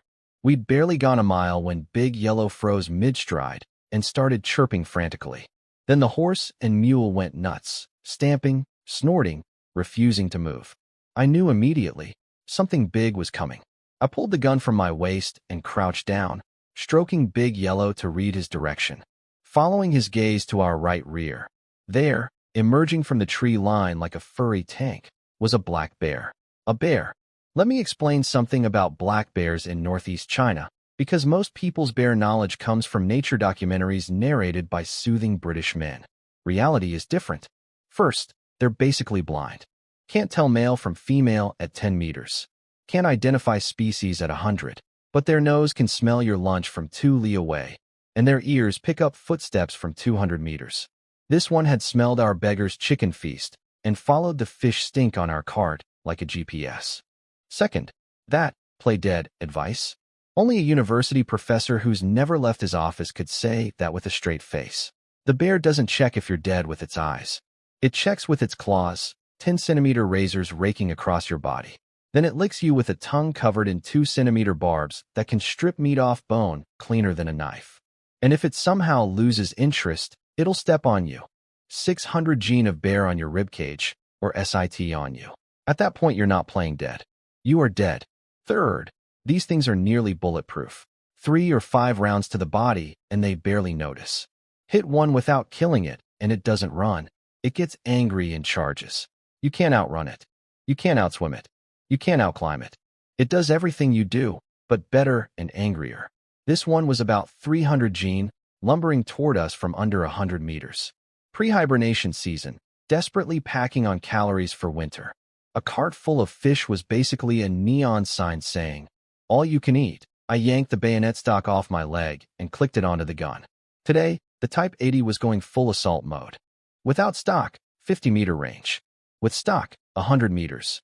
The bear was already inside my kill zone. I shouldered the gun and aimed. But I waited. At this distance, if I fired and missed the vitals, 2 things could happen. The bear runs into the forest, and I lose it forever, or the bear charges, and I have seconds to deal with 300 gene of furious meat missile bearing down on my unarmed family. I needed it closer. Needed a clean headshot. The bear shambled forward, sniffing the air, completely unaware it was walking into a Big Yellow launched himself off the ground like a missile. I watched my 10 gene Martin sprint directly at a 300 gene bear and thought, "Are you serious right now? You weigh less than one of its legs.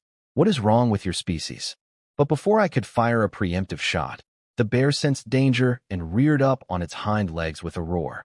My carefully aimed headshot was now aimed at nothing useful. If I'd fired, I'd have hit it in the knee at best, or somewhere significantly lower at worst. I lowered the gun and re-aimed. Too late. Big Yellow was already there. The Martin leaped impossibly high, and before the bear could react, slashed it across the nose with one razor paw. Blood sprayed. The bear howled and swung a massive paw. Too slow. Big Yellow was already 2 meters away, having twisted midair with physics-defying agility. The bear charged. Big Yellow dodged. The bear swung again. Big Yellow twisted away. It was like watching a house cat fight a washing machine, except the cat weighed 10 gene and the washing machine wanted to sit on it. But Big Yellow was losing. He wasn't fully grown yet. His speed and power weren't at adult levels. Several times the bear nearly caught him. If those paws connected even once, the bear's signature move would follow. Grab the prey, stuff it under its butt, and SIT. 300 gene descending on 10 gene of Martin equals a Martin pancake. Wang Ji, naturally, grabbed the pig knife and tried to charge the bear. Because of course he did. This man's survival instincts are not just broken, they were never installed. Wang Ji, stop. Stay with the cart. I couldn't let this play out. I kept the gun shouldered and started creeping closer, step by careful step, maintaining firing position the whole way. At 30 meters, the situation was getting desperate. Big Yellow was visibly tiring, his dodges getting narrower. One swipe missed him by centimeters. Another grazed his tail. The bear was learning his patterns. I had a choice. Wait for the perfect shot and risk Big Yellow getting squashed, or shoot now and risk the bear charging us. I chose Big Yellow. Let me describe this fight from the bear's perspective, because honestly, it deserved a narrator. This bear had been having a perfectly normal day, smelled some delicious chicken, followed the scent to a cart full of fish. Easy meal. Life was good. Then a 10 gene rodent appeared and slapped him in the face. The bear's nose was now bleeding. Okay. Annoying. He swung his paw. The little bastard was already gone. Fine. He'd catch it.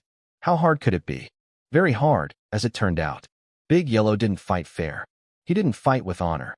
He fought like a Martin, which meant targeting exclusively the nose, the eyes, and the downstairs department. Within 2 minutes, the bear's left eye was clawed shut and bleeding. His nose looked like raw hamburger, and his most sensitive anatomy had been attacked from behind with surgical precision.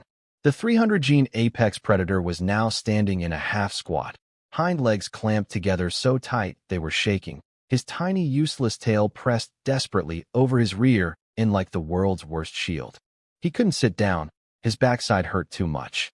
He couldn't stand up straight, that exposed the goods. He couldn't drop to all fours, that was an open invitation for Big Yellow to finish the job. He was trapped in an eternal half squat of agony, defending his remaining reproductive potential against a creature that weighed less than his head. The bear was genuinely questioning his life choices. This tiny demon wouldn't touch his thick hide or his armored shoulders, only the soft bits. Eyes, nose, and nuts. Over and over. I watched this unfold from 30 meters, and I'm not proud of this. I was thoroughly entertained. But Big Yellow was getting tired. He wasn't fully grown, and the bear was learning. A couple of swipes came dangerously close. One connect, and the bear would grab him, stuff him under its butt, and sit. Game over. Wang Ji, obviously, grabbed the pig knife and tried to charge a 300-gene bear. I caught him just in time. Stay? With the cart. I crept closer, gun-shouldered. At 30 meters, the bear was half-squatting, one eye gone, shaking, but still dangerous. Big Yellow glanced at me with an expression that clearly said, I've been doing all the work. Are you going to use that thing, or just watch? Message received. Bang. One shot. From the remaining good eye straight through the back of the skull. The bear dropped instantly. Its final thought was probably, you had that weapon the whole time? You could have used it 5 minutes ago instead of letting that psychopath Martin destroy my manhood. The bear lay dead on the ground. Its hind legs were still twitching, still squeezing together. Even in death, the muscle memory of protecting its crotch persisted. That trauma went all the way to the soul. I went to Big Yellow first. Checked him over, not a scratch. Gave him a good petting. Animals need to feel valued. You reward the work, or they stop working. Simple as that. I cut out the bear's heart and handed it to Big Yellow. He grabbed it and started eating with the satisfied air of a warrior collecting his trophy. Little Purple was nearby, chirping jealously. I tossed him a piece of bear liver, but didn't pet him. That was deliberate, establishing the hierarchy. Work gets you first dibs and head scratches. No work gets you leftovers and no affection. Even mummies need to understand the economy. Now the real prize. Bear gallbladder. This thing is worth a fortune, but you have to extract it immediately. Wait too long, and the body reabsorbs the bile, shrinking the gallbladder into a worthless raisin. There's a grading system. Grass gall, greenish-black, small, worth 3 to 500 yuan. Copper gall, dark yellow, fist-sized, 800 to 1,000. Gold gall, brilliant gold, bigger than a small ball, worth 2 to 5,000 yuan. This bear had died in a state of absolute maximum fury. One eye clawed shut, the other shot out, his reproductive organs brutalized by a marten. He was as angry as a bear can possibly get. And anger makes the gallbladder swell. I slit the belly, pulled the organs, and held up the gallbladder. Golden. Enormous. Bigger than a small ball by 2 full sizes. Gold gall. Close to 4,000 yuan. I tied it off to prevent leakage and handed it to second brother. Wash this carefully. Don't break it. It's worth almost 4,000. His hand started shaking so bad I thought he'd drop it. Bro, take it back. If I break this, you could sell me and I wouldn't cover the cost. If you can't wash a gallbladder, why are you following me into the mountains? Learn. Next time, you do the extraction yourself. I stripped the bear. Skin, paws, fat, especially the fat. Bear oil is liquid gold in this era. Doesn't solidify like pork lard. Makes flatbread so fragrant you'd cry. The intestinal fat alone was worth the trip. We loaded everything onto the cart. The mule panicked at the bear's smell. Even dead, a bear's scent triggers prey animal terror. Second brother had to walk alongside, stroking the mule's neck the whole way. They need to get used to this. Can't have your transport animals losing their minds every time you bring home a predator. On the road back, I gave the team a serious talk. From now on, nobody tells outsiders where we hunt, what we catch, or how much we earn. Not the villagers, not friends, not anyone. As we make more money, people will get jealous. They'll want to join us. We can't bring them. Some people aren't built for the mountains, but they'll resent being excluded. They'll make trouble. If anyone asks, you don't know anything. I look directly at Wang Ji. Especially you. I know you're not actually stupid. You just never had anyone teach you things. But you're honest to a fault, and honest men get exploited. Keep your mouth shut about our business. Then the big picture speech. None of you are ever to leave this team and take outsiders into the mountains on your own. If you do, that means you think you don't need me anymore. That's fine, but you can't come back. And if people copy our methods and get hurt, they'll blame US. Wang Ji's eyes went red. Hung Jun, don't talk like that. You're the only person who's ever been good to me for real. I'd rather die than betray you. You think I survived 30 years as the village idiot without learning who's genuine and who's using me? The man had a point. Being the village fool for 3 decades was its own kind of education. I softened up and promised everyone, stick with me, and we'll all have houses, wives, and full bellies. Not just surviving, thriving. Wang Ji included. We rolled into the village after dark. Again, the whole place lost its collective mind. A cart full of fish and a bear. In a season when fish are supposedly impossible to catch because the water freezes your equipment off, some clever villager immediately asked, selling the fish? Translation, last time you gave away free pork. Maybe if I ask about buying, you'll give away free fish too. I saw right through it. There's a saying, give someone a bowl of rice and they're grateful. Give them a bucket every day and they expect it. Stop giving and suddenly you're the villain. I wasn't falling into that trap twice. Today's haul. 1 bear, gold gallbladder alone worth 4,000 yuan. 300 gene of fish, 48 birds and rabbits, bear skin, bear paws, bear fat, and a life lesson about keeping your mouth shut. Running total since arriving in the 1980s. I've lost count, but I'm pretty sure I've out-earned every single person in this village's entire lifetime. In less than a week, the village idiot has been to a brothel, the Martin has defeated a bear through groin attacks, and I'm about to be the richest man in the county. This is the greatest second life anyone has ever lived. Back at the village, the vultures circled immediately. Selling the fish? Translation, please give me free stuff again. This time, no. 1 yuan per fish, about 10 gene each, at 1 mao per gene. That's practically giving it away, but the magic word, money, scattered the crowd like I'd announced a plague. Amazing how fast people disappear when free becomes 1 yuan. Only a few stayed. Women with newborns or nursing babies who genuinely needed crucian carp for milk production. Traditional medicine actually works. I gave each of them 3 or 4 fat carp and told Xiaolan to charge 1 yuan per family. Some couldn't even scrape together a full yuan. I took whatever they had. The difference between free and cheap is everything. Free meat last time, people grabbed it and said some nice words. Maybe meant them, maybe not. 1 yuan fish today? Every single person was embarrassed, grateful, insisted it was too generous. Same fish, same people. But when you pay even a tiny amount, you feel the kindness. When it's free, you feel entitled. I also had Wang Ji and the brothers deliver free fish to the elderly, the widows, and families with too many kids to feed. But the young, healthy people sitting at home being lazy? My fish would rather feed dogs. At home, the 2 dads were, surprise, sitting on the porch smoking instead of cooking. The chimney was cold. These 2 grown men had zero intention of making dinner for anyone. They were simply going to sit there until food appeared. Which, to be fair, it always does when I'm around. I made catfish stewed with eggplant. Northeast classic.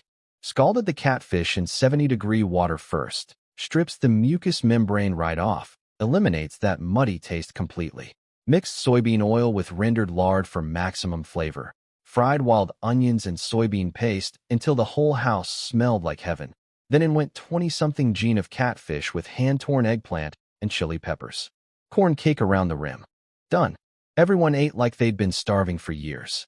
The eggplant had absorbed all the fish and paste broth until it was basically a flavor sponge, soft, rich, and ridiculous. Even the brothers who hadn't learned to shut up while eating were dead silent, shoveling food with mechanical intensity. After dinner, cigarettes lit, I dropped the bomb. Dad, that empty land behind our house. Has anyone claimed it? No. Why? I want to build houses there. Houses. That's over 2 shang of land. You think you own this village? Not just for me. For all 6 of us. Me, the 4 brothers, and Wang Ji. 7 plots total if you count you and Uncle Wu as 1 unit. About 200 square meters each. House plus yard. It's the back of the village, nobody's using it, and we won't bother anyone. Dad and Uncle Wu exchanged looks. One's the village chief, one's the party secretary. If they can't approve land, nobody can. Uncle Wu nodded slowly. Could work. But when are you building? And with what money? I laid it out. 7 houses at 200 square meters each. Roughly 60,000 bricks at 2 fin apiece. 12 to 13,000 yuan. Plus labor, cement, steel, another 10-something thousand. Total, about 30,000 yuan. The room went silent. 30,000 yuan. In an era where being a 10,000 yuan household makes you legendary. I was casually proposing to spend 3 of those. I have about 1,000 right now. Today's haul plus the bear gallbladder is worth around 5,000. The walls need to go up before deep winter. I need you two to hire workers. 1 yuan per day, no meals included. No favors, no debts. Cash payment. Dad stared at me. Uncle Wu stared at me. The brothers stared at me. Wang Ji stared at the ceiling because he was still processing. Where's the rest of the money coming from? Dad asked. I'll handle it. Just find me workers and building materials. They trusted me enough not to press further. Uncle Wu just warned everyone. Keep your mouth shut about the money. We don't know how Hong Jun plans to get it. As long as it's legal, it's his business. Even if your father and I embezzled the entire village treasury, we couldn't scrape together this much. That night, apparently nobody slept except me. Even Wang Ji had dark circles the next morning. The dream I described, real houses, real yards, real futures, was too exciting to let anyone's brain shut down. Next morning, loaded the cart. Fish, game, bear meat, bear skin, bear paws, and the golden gallbladder. Headed for the county, but fate had other plans. Right at the edge of town, I ran into Old Sun Never Loses. Couldn't just blow past him. He saw the loaded cart, and his merchant brain activated instantly. He knew if he didn't offer premium prices, this cart was going straight to the county. Fish, 20 fun per jean for 300 jean, 60 yuan. Fair. Pheasants and rabbits, 5 yuan each, 38 total, 190 yuan. Bear paws, 800 yuan. Bear meat, 1 yuan per jean, 170 jean, 170 yuan. Bear skin, 300 yuan. Then the main event, the gallbladder. He opened at 4,000. I shook my head and played my cards. Brother son, I was headed to the county specifically for this. The restaurant owner there commissioned me to find a gold gallbladder. He offered 6,000. I could probably get 7, half true, half bluff. I had no idea if Restaurant Lee wanted a bear gallbladder. But Old Sun didn't know that. He smoked 2 cigarettes in agonized silence. Forgot to even offer me one. That's how stressed he was. Finally, 7,000. I'll take it, 7,000 yuan. For 1 gallbladder. Total sale, 8,500 yuan. He counted out 9 stacks of 10 yuan bills, 1,000 per stack, peeled off 50 from one, and handed me the rest. I counted twice, stuffed it in a burlap sack on the cart. 8,500 yuan in one transaction. The man pulled it out like it was pocket change. Old Sun Never Loses was apparently sitting on serious money. Then I asked about something I'd been thinking about. Brother son, I saw a wild ginseng in the mountains. 6 leaf, he grabbed my arm. 6 leaf? You have it, not yet. Saw it, marked it, didn't have tools to dig. What's it worth? His eyes were on fire. Market price, 30,000. But I have a client in Harbin who needs a 6 leaf as a business gift. He's offering 50,000. I could push him to 60. You bring me that ginseng intact. I'll give you 60,000 yuan. 60,000 yuan. I kept my face neutral, but my brain was doing backflips. I'd estimated maybe 20,000, enough for the houses. 60,000 was enough to build a mansion. Multiple mansions. This was why I'd told Dad, money isn't a problem. I'd spotted that ginseng while setting snares. 6-leaf wild ginseng, the kind that takes decades to grow. I just needed proper tools to dig it without damage. Finally, I asked about guns. Can you get me 5 Type 56 semi-automatic rifles? 1,000 each. I'll throw in 2,000 rounds. Make it 20,000 rounds. My brothers have never touched a gun. Training eats ammo. He waved his hand. 20,000 rounds is nothing. Enough for Li Yunlong to siege Ping'an County. 5 rifles.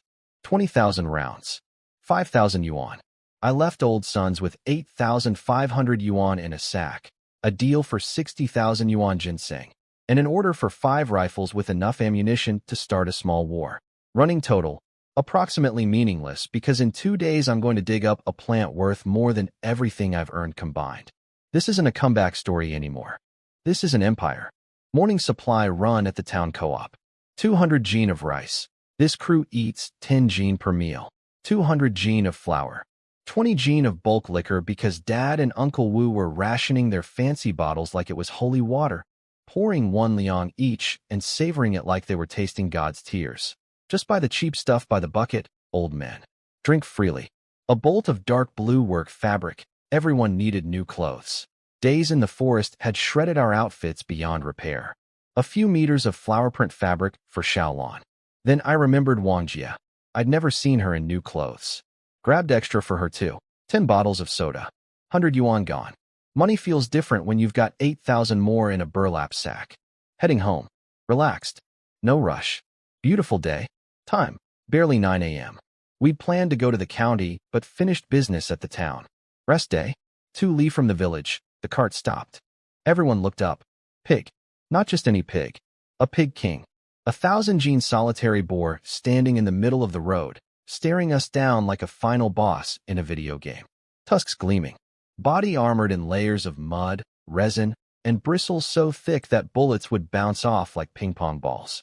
This thing was the size of a full-grown cow. The horse and mule panicked. Big Yellow puffed up his fur and chittered, but did not charge. Even the fearless Martin looked at this thing and thought, nope, not today. I respect my own mortality. This was a lone bull, a pig that's too massive and too dangerous to bother with a herd. They wander the mountains alone, only visiting pig groups during mating season to beat up the resident boar, impregnate everything, and disappear. Even tigers avoid these things. And this one was a gun survivor. It had been shot before and lived. Most animals that survive gunfire become terrified of humans. This one went the other direction. It hated humans. It had followed our scent deliberately. It wanted to fight. I pulled the gun, attached the stock. 100 meters. It was watching me. The moment I raised the weapon, it started pawing the ground. Big Yellow tensed to charge. I stopped him. This wasn't his fight. But I forgot about Wang Ji. This maniac grabbed his pig-slaughtering knife and started walking toward 1,000 armored war pig. Not running. Walking. Along the road's edge. Casually. Like he was going to buy groceries. Except the grocery store was a prehistoric death machine. The pig charged. Wang Ji charged. 100 meters, closing from both ends. I fired twice. Bang bang. Both hit the eyes, one at 80 meters, one at 60. The second shot tore off half the pig's face. But this is a handgun against 1,000 tank. If I'd had a rifle, one shot would have exploded the skull. The pistol just made it angry and blind on one side. The pig stumbled sideways, directly into Wang Ji's path. Wang Ji jumped. His plan, apparently, was to leap over the charging boar like an action movie hero. He overestimated his vertical by about 2 feet and underestimated the pig's height by about the same. He landed on the pig, backwards, straddling it like a horse, facing the tail end. Ancient legend tells of Zhang Guolao riding his donkey backwards. Today, Wang Shatzi rode 1,000 war pig backwards into the forest at full gallop. They disappeared into the trees in seconds. Pig screaming. Wang Ji, silent, possibly dead. Big Yellow and I sprinted after them, following a blood trail. 2 li into the forest, we found Wang Ji slumped against a tree, alive but dazed, face swollen like a balloon. The pig was 200 meters further, collapsed, half its head missing, gasping its last breaths. I put a mercy bullet through the remaining half of its skull. Dead. Then I got the full story of what happened during the ride. When Wang Ji landed on the pig backwards, survival instinct kicked in, and he bear-hugged the pig's body, arms and legs wrapped tight. The pig, now carrying a 2-meter-tall human passenger on its back and missing half its face, completely lost its mind. It went from running to leaping, both hind legs launching simultaneously, like a bucking bronco. Each leap bounced Wang Ji further and further toward the pig's rear end, until his face was level with the pig's tail and the pig's equipment. The tail started whipping him across the face. Left, right. But that wasn't the worst part. The pig's testicles, and on 1,000 boar, these are not small, were swinging with each leap. Forward swing, slapped the pig's own belly. Backward swing, slapped Wang Ji's face. Full contact.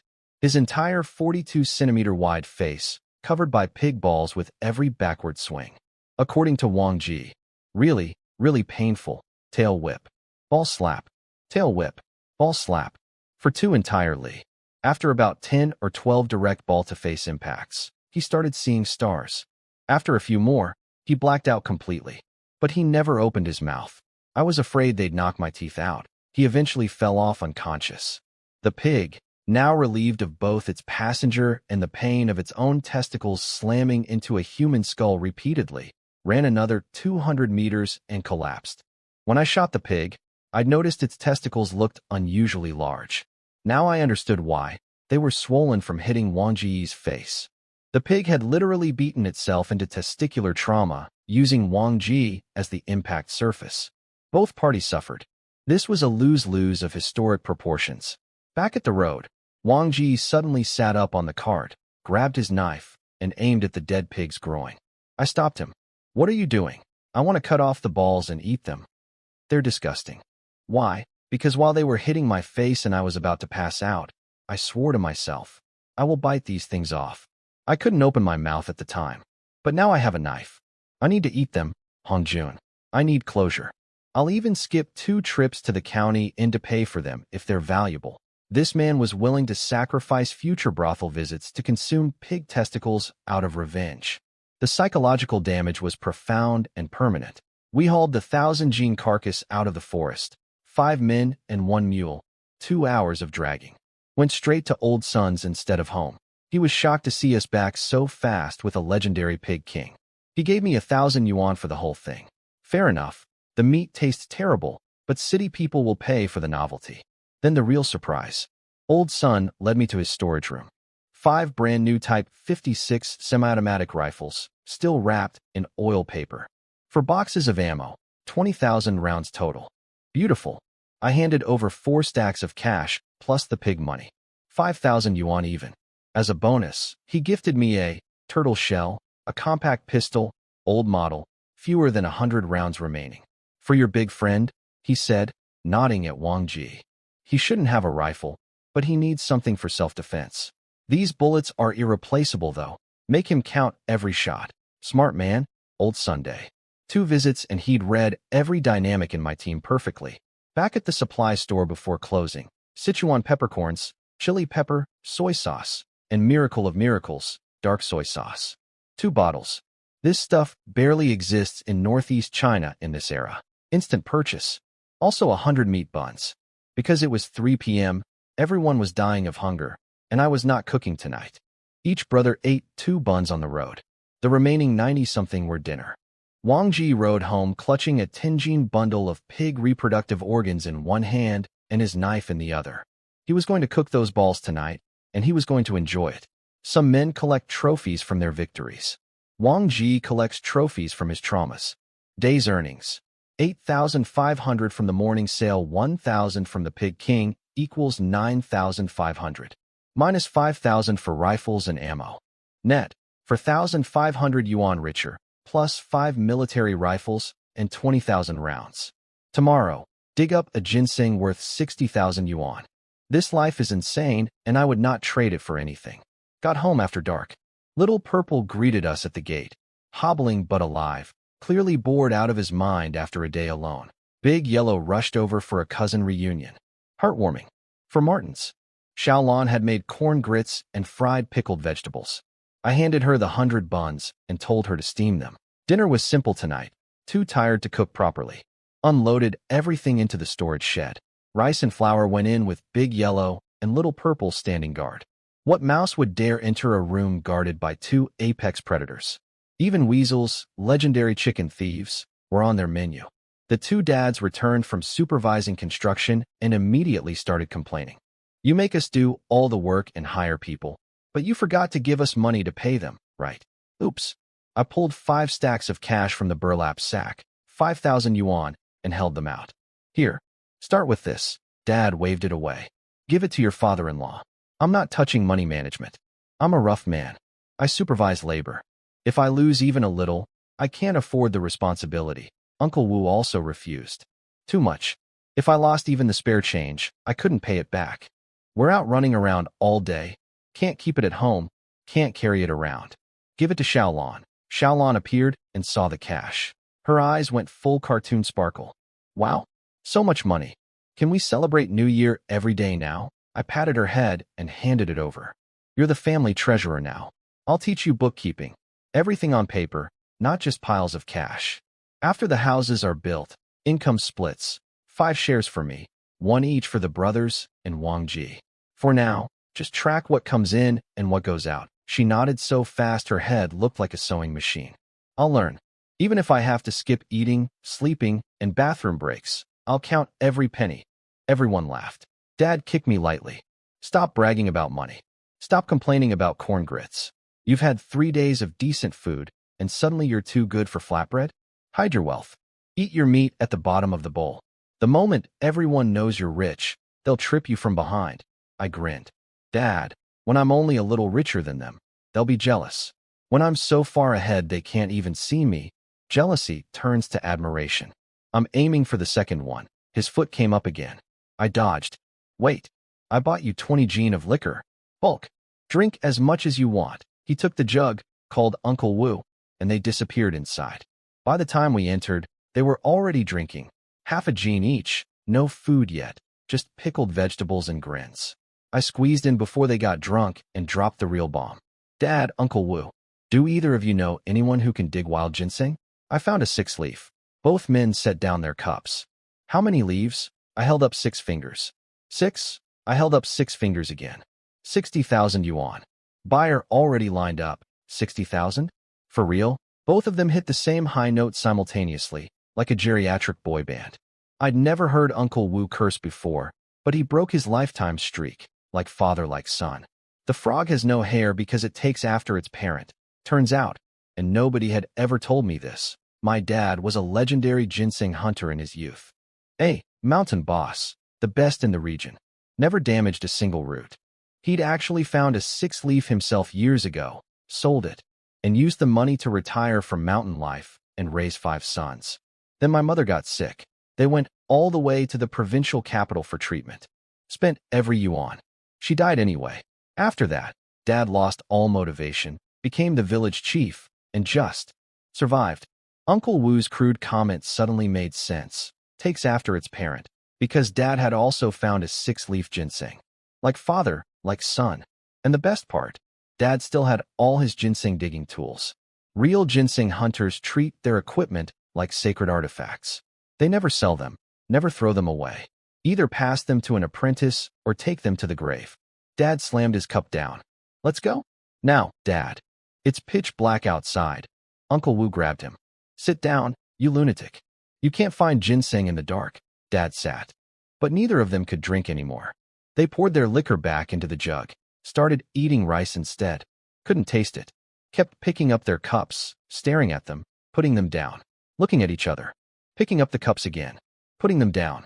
Finally, Dad announced, everyone sleep. Now, we leave at first light. It was 6:30 p.m. We'd just finished eating. Dad, it's 6:30. I have an errand too. Then go. Do it fast. Come back.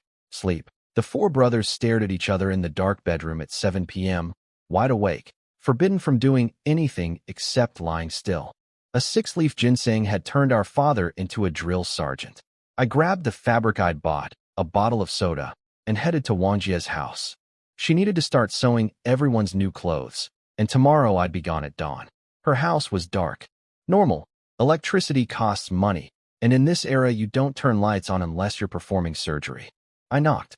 Called out. No answer. Worried something was wrong, I opened the door. The light clicked on. Wang Jia was on the Kong, clearly just woken from a nap, a small blanket sliding off her legs. She blinked at me. Hongjun, what time is it? I fell asleep after dinner. She was wearing a cotton tank top. Or rather, what used to be a cotton tank top several years ago. Time and where had created ventilation holes. Strategic ventilation holes. In an era where bras don't exist in rural China, a deteriorated tank top provides roughly the same coverage as a fishing net. I stared. I am not proud of this, but I am honest. Wang Jia followed my gaze, looked down at herself, and yelped. Grabbed the blanket to her chest. I went red from neck to hairline. Business. Focus on business. I explained the clothing situation. I'd bought fabric, needed her to sew outfits for everyone. Would pay 5 yuan per set like the town tailor charges. She refused payment. You saved my life. I'm not charging you for sewing. And agreed to start tomorrow. I set the fabric on the Kong. Then pulled out 2 pieces of flower print fabric. These are for you and Xiaolon. 1 outfit each. She stared at the fabric. Then at the bottle of soda I'd brought her. Then the tears came. Nobody had been kind to her in years. Married into the village. Bullied by in-laws. Blamed for not getting pregnant fast enough. Husband died in the mountains. Parents-in-law died of grief. Birth family never even called. Alone. Invisible. The only person in the whole village who remembered she existed was an 18-year-old boy who'd saved her from drowning 3 days ago. I scooted closer to comfort her. I have zero experience with crying women. 2 lifetimes, and nobody taught me this skill. I awkwardly patted her back. That was my mistake. Or my destiny. Take your pick. She threw her arms around me and sobbed into my chest. What do? Push away a heartbroken woman? Hold her and pretend you don't notice that her tank top has more holes than Swiss cheese? My hands settled on her back, purely for comfort purposes, obviously. She pulled back, tear-streaked, looked up at me with those wet eyes, and whispered, "Am I pretty?" I swallowed hard. Nodded. Thunder met lightning. Sky met earth. And Lu Hongjuan's complicated love life officially entered its next chapter. Uncle Wu did say I could have as many wives as I wanted, right? Pretty sure that counts as written permission.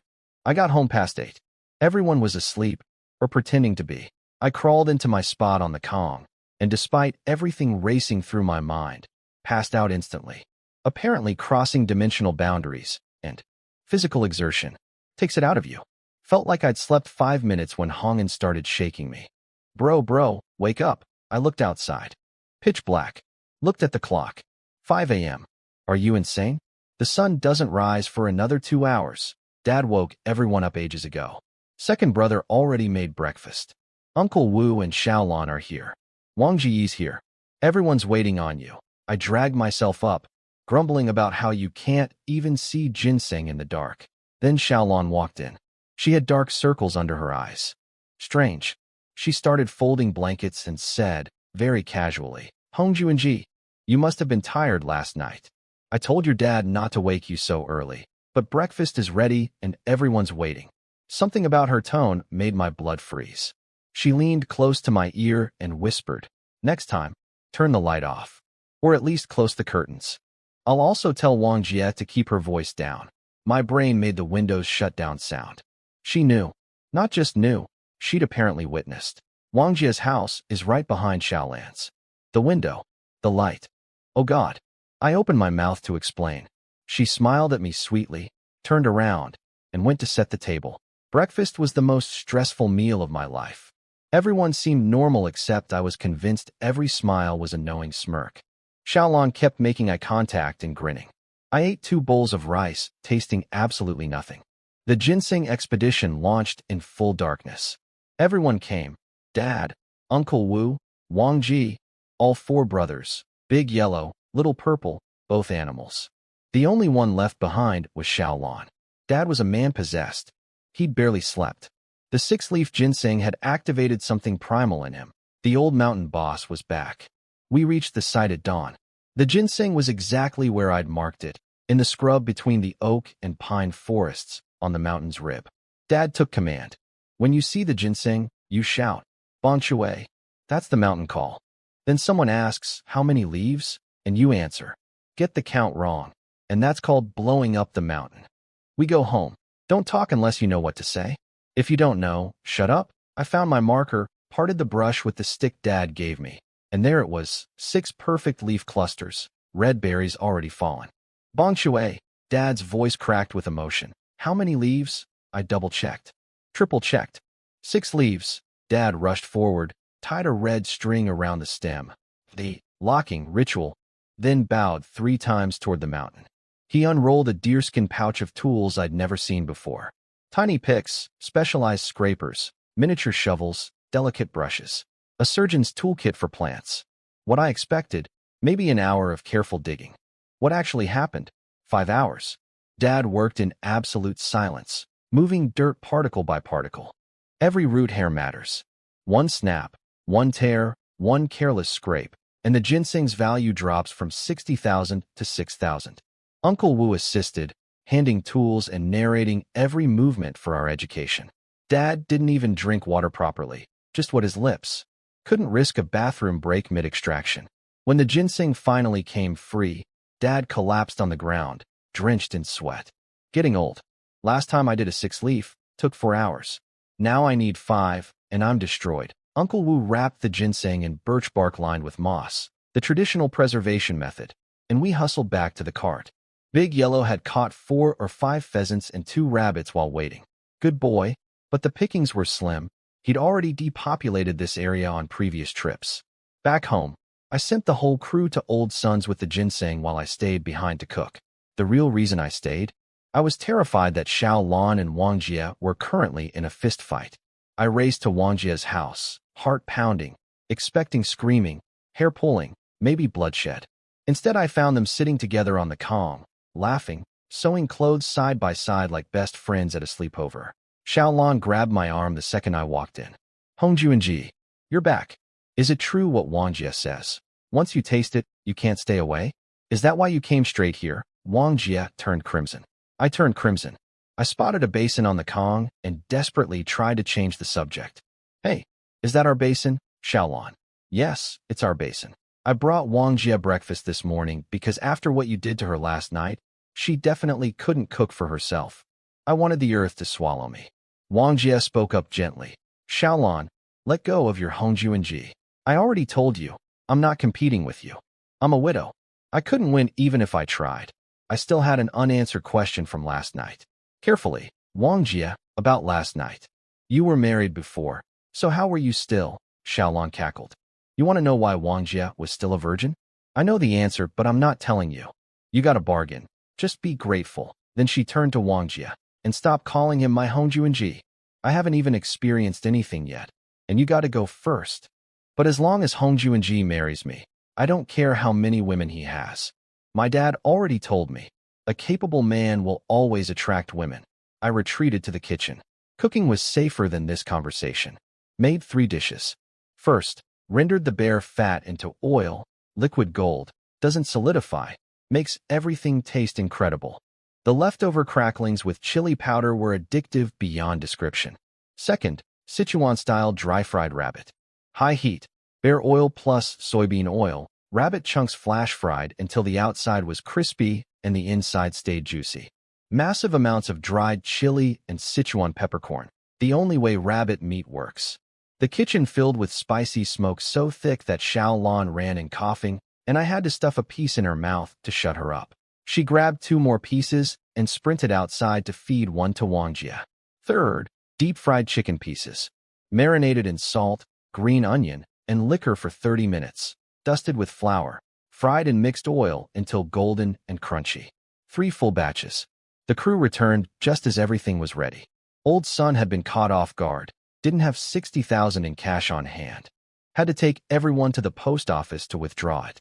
But the ginseng was perfect, not a scratch, and the deal went through without a hitch. 60,000 yuan. Cash. In our hands. At dinner, the 2 dads ceremonially handed all 60,000 directly to Xiao Lan. Not to me. To her. In front of Wang Jie. Message received. Xiao Lan is the queen. The treasury belongs to the queen. Any other women in this arrangement answer to the queen. The 2 old men had read the situation in approximately 5 seconds and established the hierarchy before I could even think about it. Smart.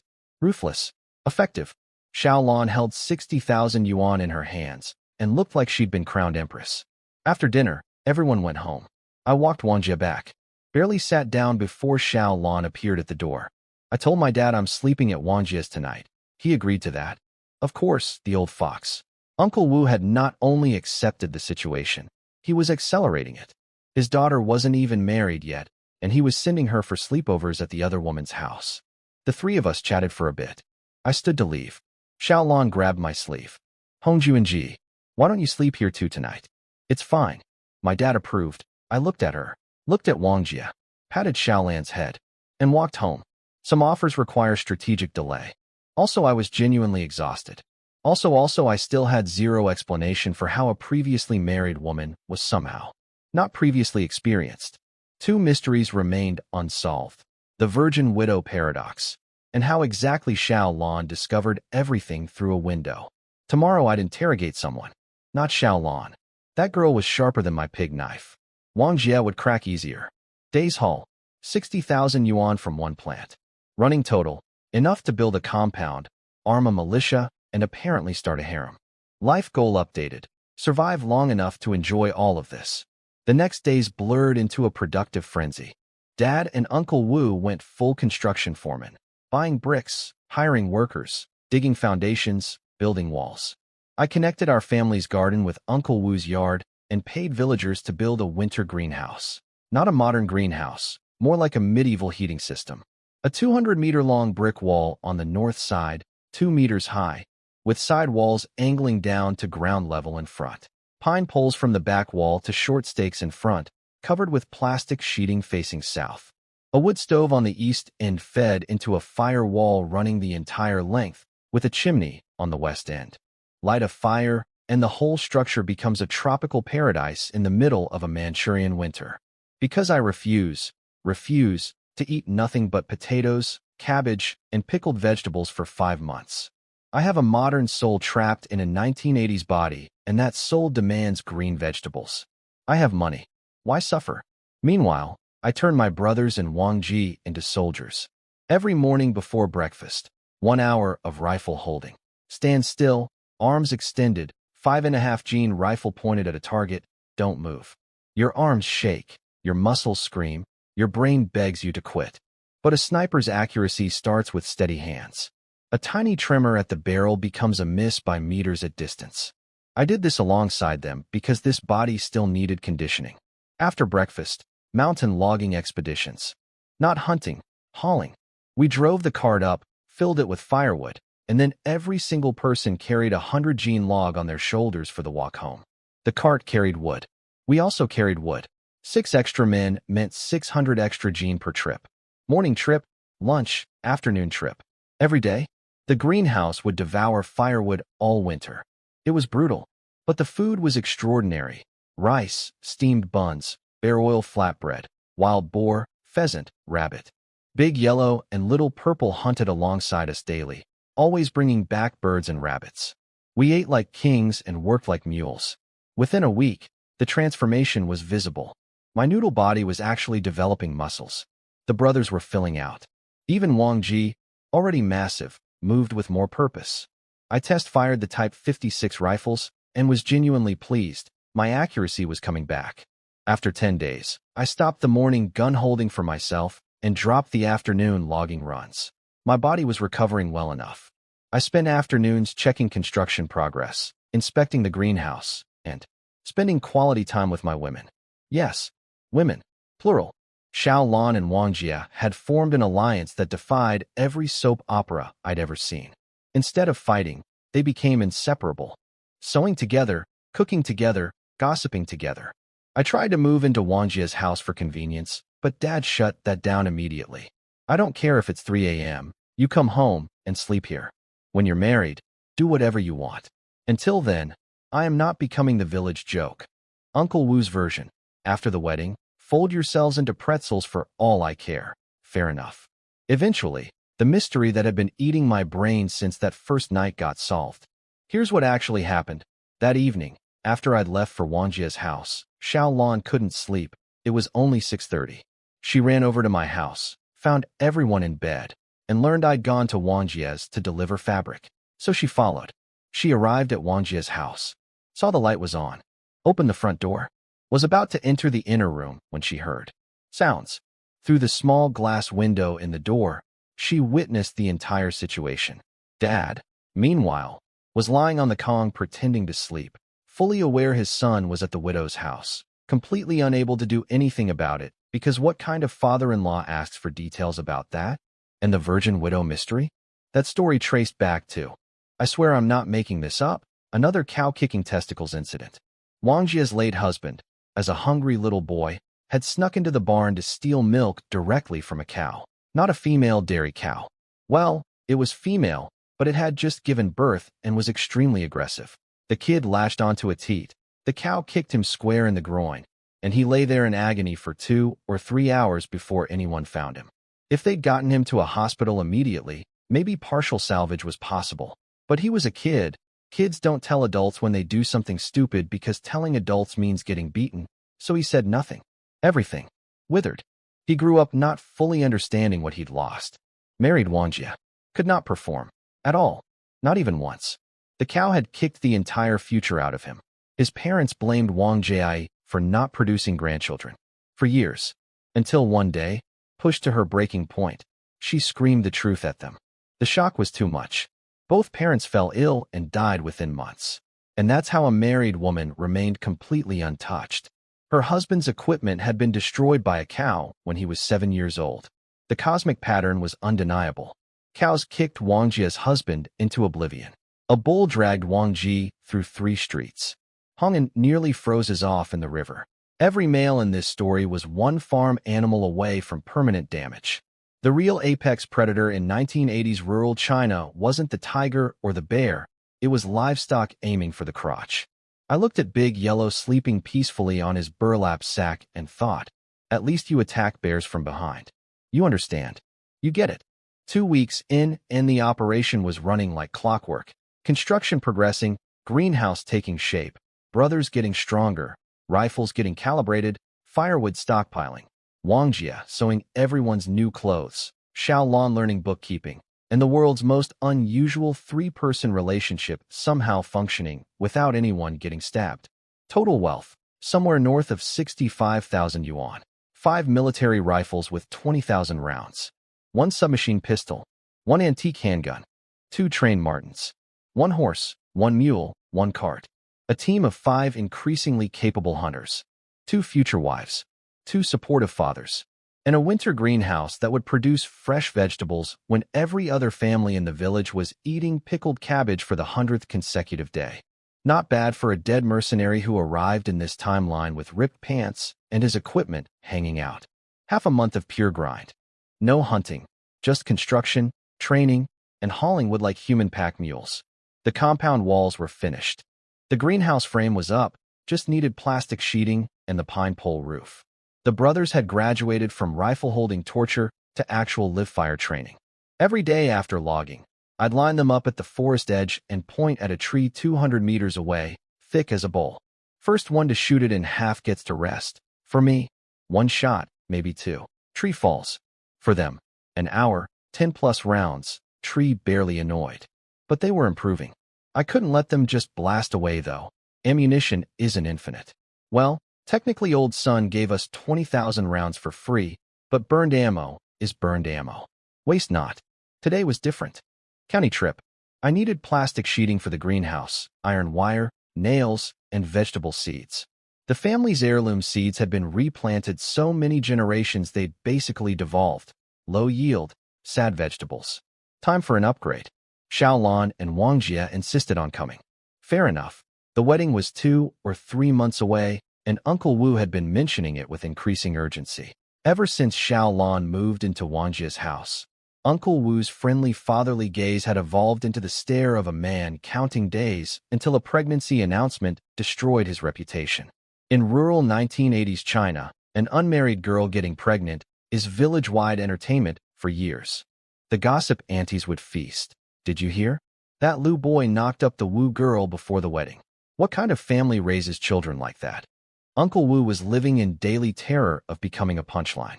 So we loaded up. 8 people on 1 cart. 5 Type 56 rifles, 1 antique pistol, 1 Type 80 submachine pistol. We looked less like shoppers and more like we were invading the county. Arrived around 8 a.m. Parked at the supply co-op and immediately ran into 2 familiar faces.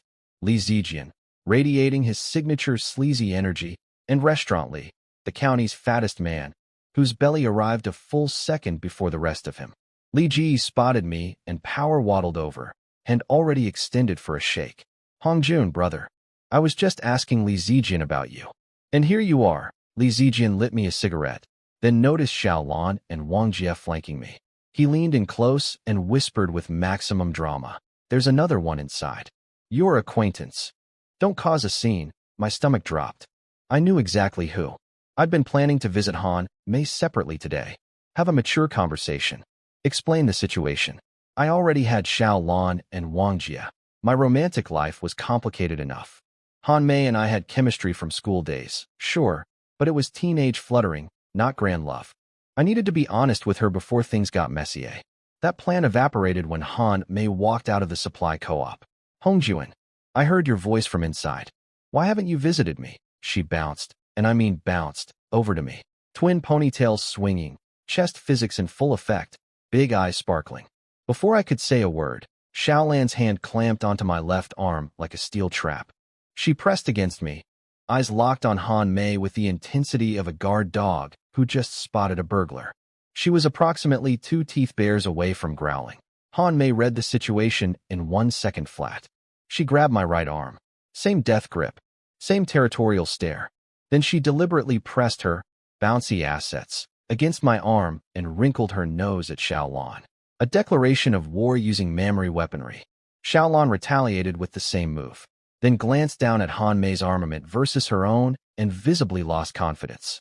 I was standing in front of the county supply co-op at 8 in the morning with 2 women attached to my arms engaged in a chest-pressing territorial dispute.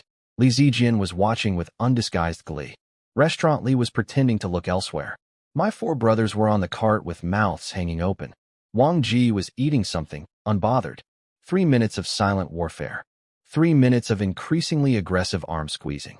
3 minutes during which I, Lu Hongjun, former international mercenary who has survived gunfights, knife fights, and bear fights, stood perfectly still and prayed for death. Then Xiaolan, my sweet, innocent, filter-free Xiaolan, realized she was losing the volume war. So she deployed her nuclear option. She turned to Wang Jie, who was standing quietly behind us trying to be invisible, and announced at full volume, "Wang Jie, if you don't help me, someone's going to steal Hongju and Ji. And then who's going to keep you company at night?" Wang Jie lunged forward and slapped her hand over Xiaolan's mouth. But the damage was done. The words were out. Every person within 10 meters heard them. Han Mei's eyes went wide. Li Zijian choked on his cigarette. Restaurant Li suddenly found the sky very interesting. Wang Jie's face was the color of a ripe tomato. My face matched. 3 women. 1 supply co-op parking lot. 0 escape routes. The bear was easier than this. The 1,000-gene pig king was easier than this. Wang Ji riding a boar backwards while being slapped by pig testicles was easier than this. I am a man who has crossed dimensions, killed wild boars, tamed apex predators, and earned 65,000 yuan in 2 weeks. But standing between 3 women who all have claims on me while the entire county watches? This is where heroes die. I had to defuse this bomb fast before someone lost an arm. Mine specifically. Okay, everyone calm down. Xiaolan, Wang Jie, go inside the co-op, buy whatever you want. Brothers, Wang Ji, go with them, pick out anything you like. Xiaolan pays for everything. I turned to Li Zijian. Babysit them. Then to Han Mei. Wait here. I need to talk to Li Ji first. Then I'll explain everything. Xiaolan reluctantly released my arm, but shot Han Mei one final death glare on her way inside. Wang Jie whispered something in her ear, and she suddenly smiled and bounced away happily. I have no idea what was said, and I'm terrified to find out. Han Mei let go of my arm too, but not before pinching my waist so hard I nearly screamed in front of everyone. Women don't need weapons. They have fingernails. Once the crowd dispersed, I lit a cigarette with Restaurant Li and apologized for the circus. He laughed it off, then got serious. Hongjun, I came looking for you today. You owe me an explanation. Oh, you killed a bear and sold it to the town guy instead of bringing it to me. We had a deal. Then I hear you dug up a 6-leaf ginseng, the kind most ginseng hunters never see in their entire careers, and sold that to the town guy too. 7,000 for a gold gallbladder? 60,000 for a 6-leaf? Brother, do you think I can't match those prices? I put on my best apologetic face. Li Ji, the bear was an accident. I was bringing it to you, but I literally ran into old Sun on the road. He's a business partner. I couldn't just drive past. And the gallbladder at 7,000. Would you really have gone that high? He nearly popped a blood vessel. 7,000? For a top-grade gold gallbladder? Brother, I saw that gallbladder. If you bring me the next one, I'll beat 7,000. Easily. Then the ginseng. And that 6-leaf. Do you know that word has already spread? Someone is offering 10 million. I mean, 100,000 yuan for it right now, and it hasn't even changed hands yet. I'm not trying to make you regret the 60,000. Old Sun got you a fair deal. He asked for 50, squeezed out 60. The man earned his commission. But the next one, he leaned forward. I need a 6-leaf. Perfect condition, not a scratch. Starting price, 100,000 yuan. Minimum. When the final buyer's price settles, and my source's ginseng just sold, yours won't go for less. Every yuan goes to you. I don't take a cut from you. I raised an eyebrow. No cut. He read my mind. The money isn't where my profit is on something like this. A six-leaf ginseng delivered to the right person. Let's just say it opens doors that money alone can't open. He gave me a look. The universal look of, you know exactly what I mean. I did. In 1980s China, a perfect wild ginseng wasn't just medicine. It was a political currency. The kind of gift that gets people promoted, transfers approved, and connections cemented. Li Ji wasn't buying ginseng. He was buying access. I can't promise I'll find another one, I said. These things don't grow on trees. Technically they grow near trees, but whatever. But if I do, you'll be the first to know before I sell. He was genuinely grateful. Not the fake merchant gratitude. Real, sincere grateful. Then he glanced at Han Mei waiting nearby and said, handle your situation. Come see me at the restaurant when you're done, and waddled away. So the ginseng I sold for 60,000 was now apparently worth 100,000 on the secondary market. Old Sun's buyer was still flipping it upward. The price chain went. Me, 60K. Old Sun his client? Someone willing to pay six figures for a root. Was I upset about leaving 40,000 on the table? Not really. Old Sun gave me double market price when he didn't have to. Li Ji would give me even more next time. And there would be a next time. The mountains were full of ginseng if you knew where to look. My mercenary past included extensive wilderness survival training. Ginseng hunting was just another tracking mission. But 100,000 yuan for one plant? In an era where 10,000 makes you legendary? The mountains behind my village weren't just mountains. They were a bank. An unguarded, unlimited, renewable bank full of bears, ginseng, and fur-bearing animals, and I had the only withdrawal card. Li Ji disappeared down the street. Han Mei stood there, arms crossed, waiting for my explanation about why I had two women hanging off me. Time to face the music. But that's a conversation for after I buy plastic sheeting. Priorities. I looked at Han Mei standing beside me, and my brain hurt. This was supposed to be the easy conversation. The, let's be mature adults, conversation. The, I care about you, but we can't be together, conversation. I took a breath.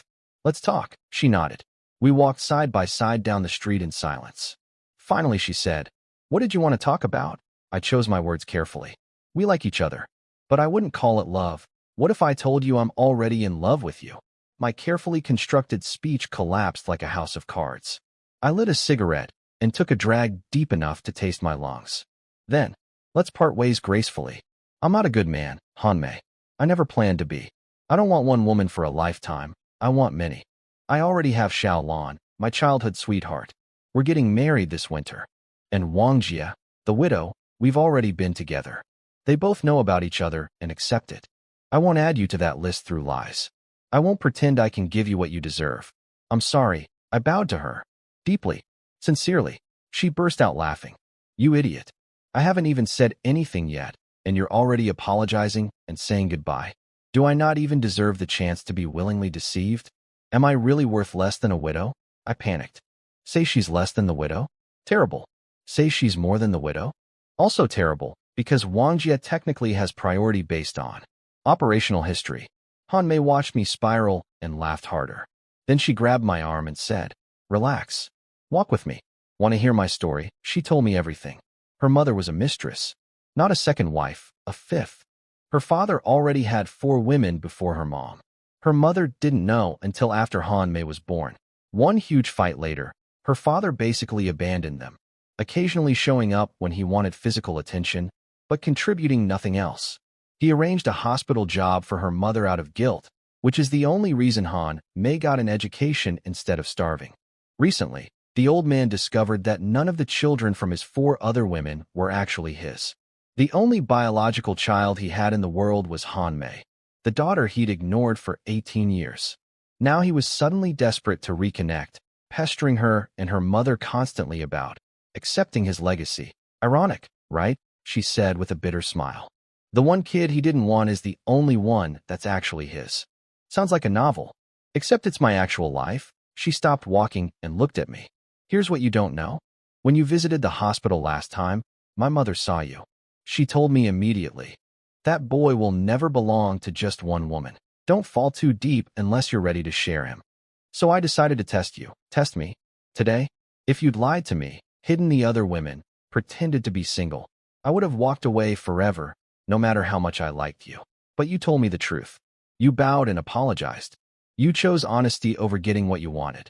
She stood on her tiptoes and kissed me on the cheek. In public. On a 1980 street. Congratulations. You passed. My brain short-circuited.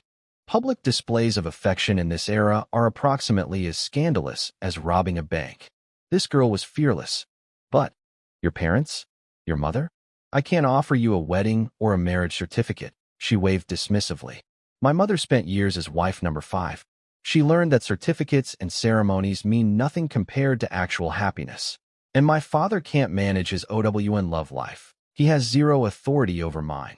Growing up watching your mother navigate a 5-woman arrangement apparently gives you a very pragmatic view of relationships. Han Mei wasn't naive about what she was signing up for. She'd studied the syllabus since birth. Then she added one condition. Before your wedding, you have to be with me before you marry Xiaolon. I don't care about ceremonies or papers, but the word mistress makes my skin crawl. If it happens after your marriage, I'll feel like my mother. If it happens before, I'm just a woman who chose you. There's a difference. It matters to me. I understood. Her mother's wound was her deepest fear. Being the other woman within a marriage versus being a woman who joined before the marriage. Legally identical, emotionally worlds apart. Fine, I said. Come to the village. I'll arrange it with Xiaolon and Wangjia. She pouted instantly. You want my first time to be a group event? Talk to Xiaolon about it. She'll explain why. I wasn't being callous. Xiaolon had insisted from the start that she be present and involved with any new additions. It was her way of maintaining the hierarchy. The queen approves all appointments. Wangjia's situation had been an accident. Everything going forward would go through proper channels. Han Mei didn't understand yet, but she would. Xiaolon had a gift for making other women feel welcome while simultaneously establishing that she was in charge. It was diplomatic genius wrapped in an 18-year-old girl who still said, "Good eat," with her mouth full. We walked back to the supply co-op. My love life now officially included 1 fiancé, 1 widow, and 1 hospital worker with daddy issues and a no-nonsense attitude about relationship structures. 3 women. Each one knew about the others. Each one had chosen this with open eyes. No lies, no deception, no sneaking around. Was this moral? Debatable. Was it honest? Absolutely. Was it sustainable? Ask me again in a month. Right now I had plastic sheeting to buy and a greenhouse to finish before the first snow buried us all.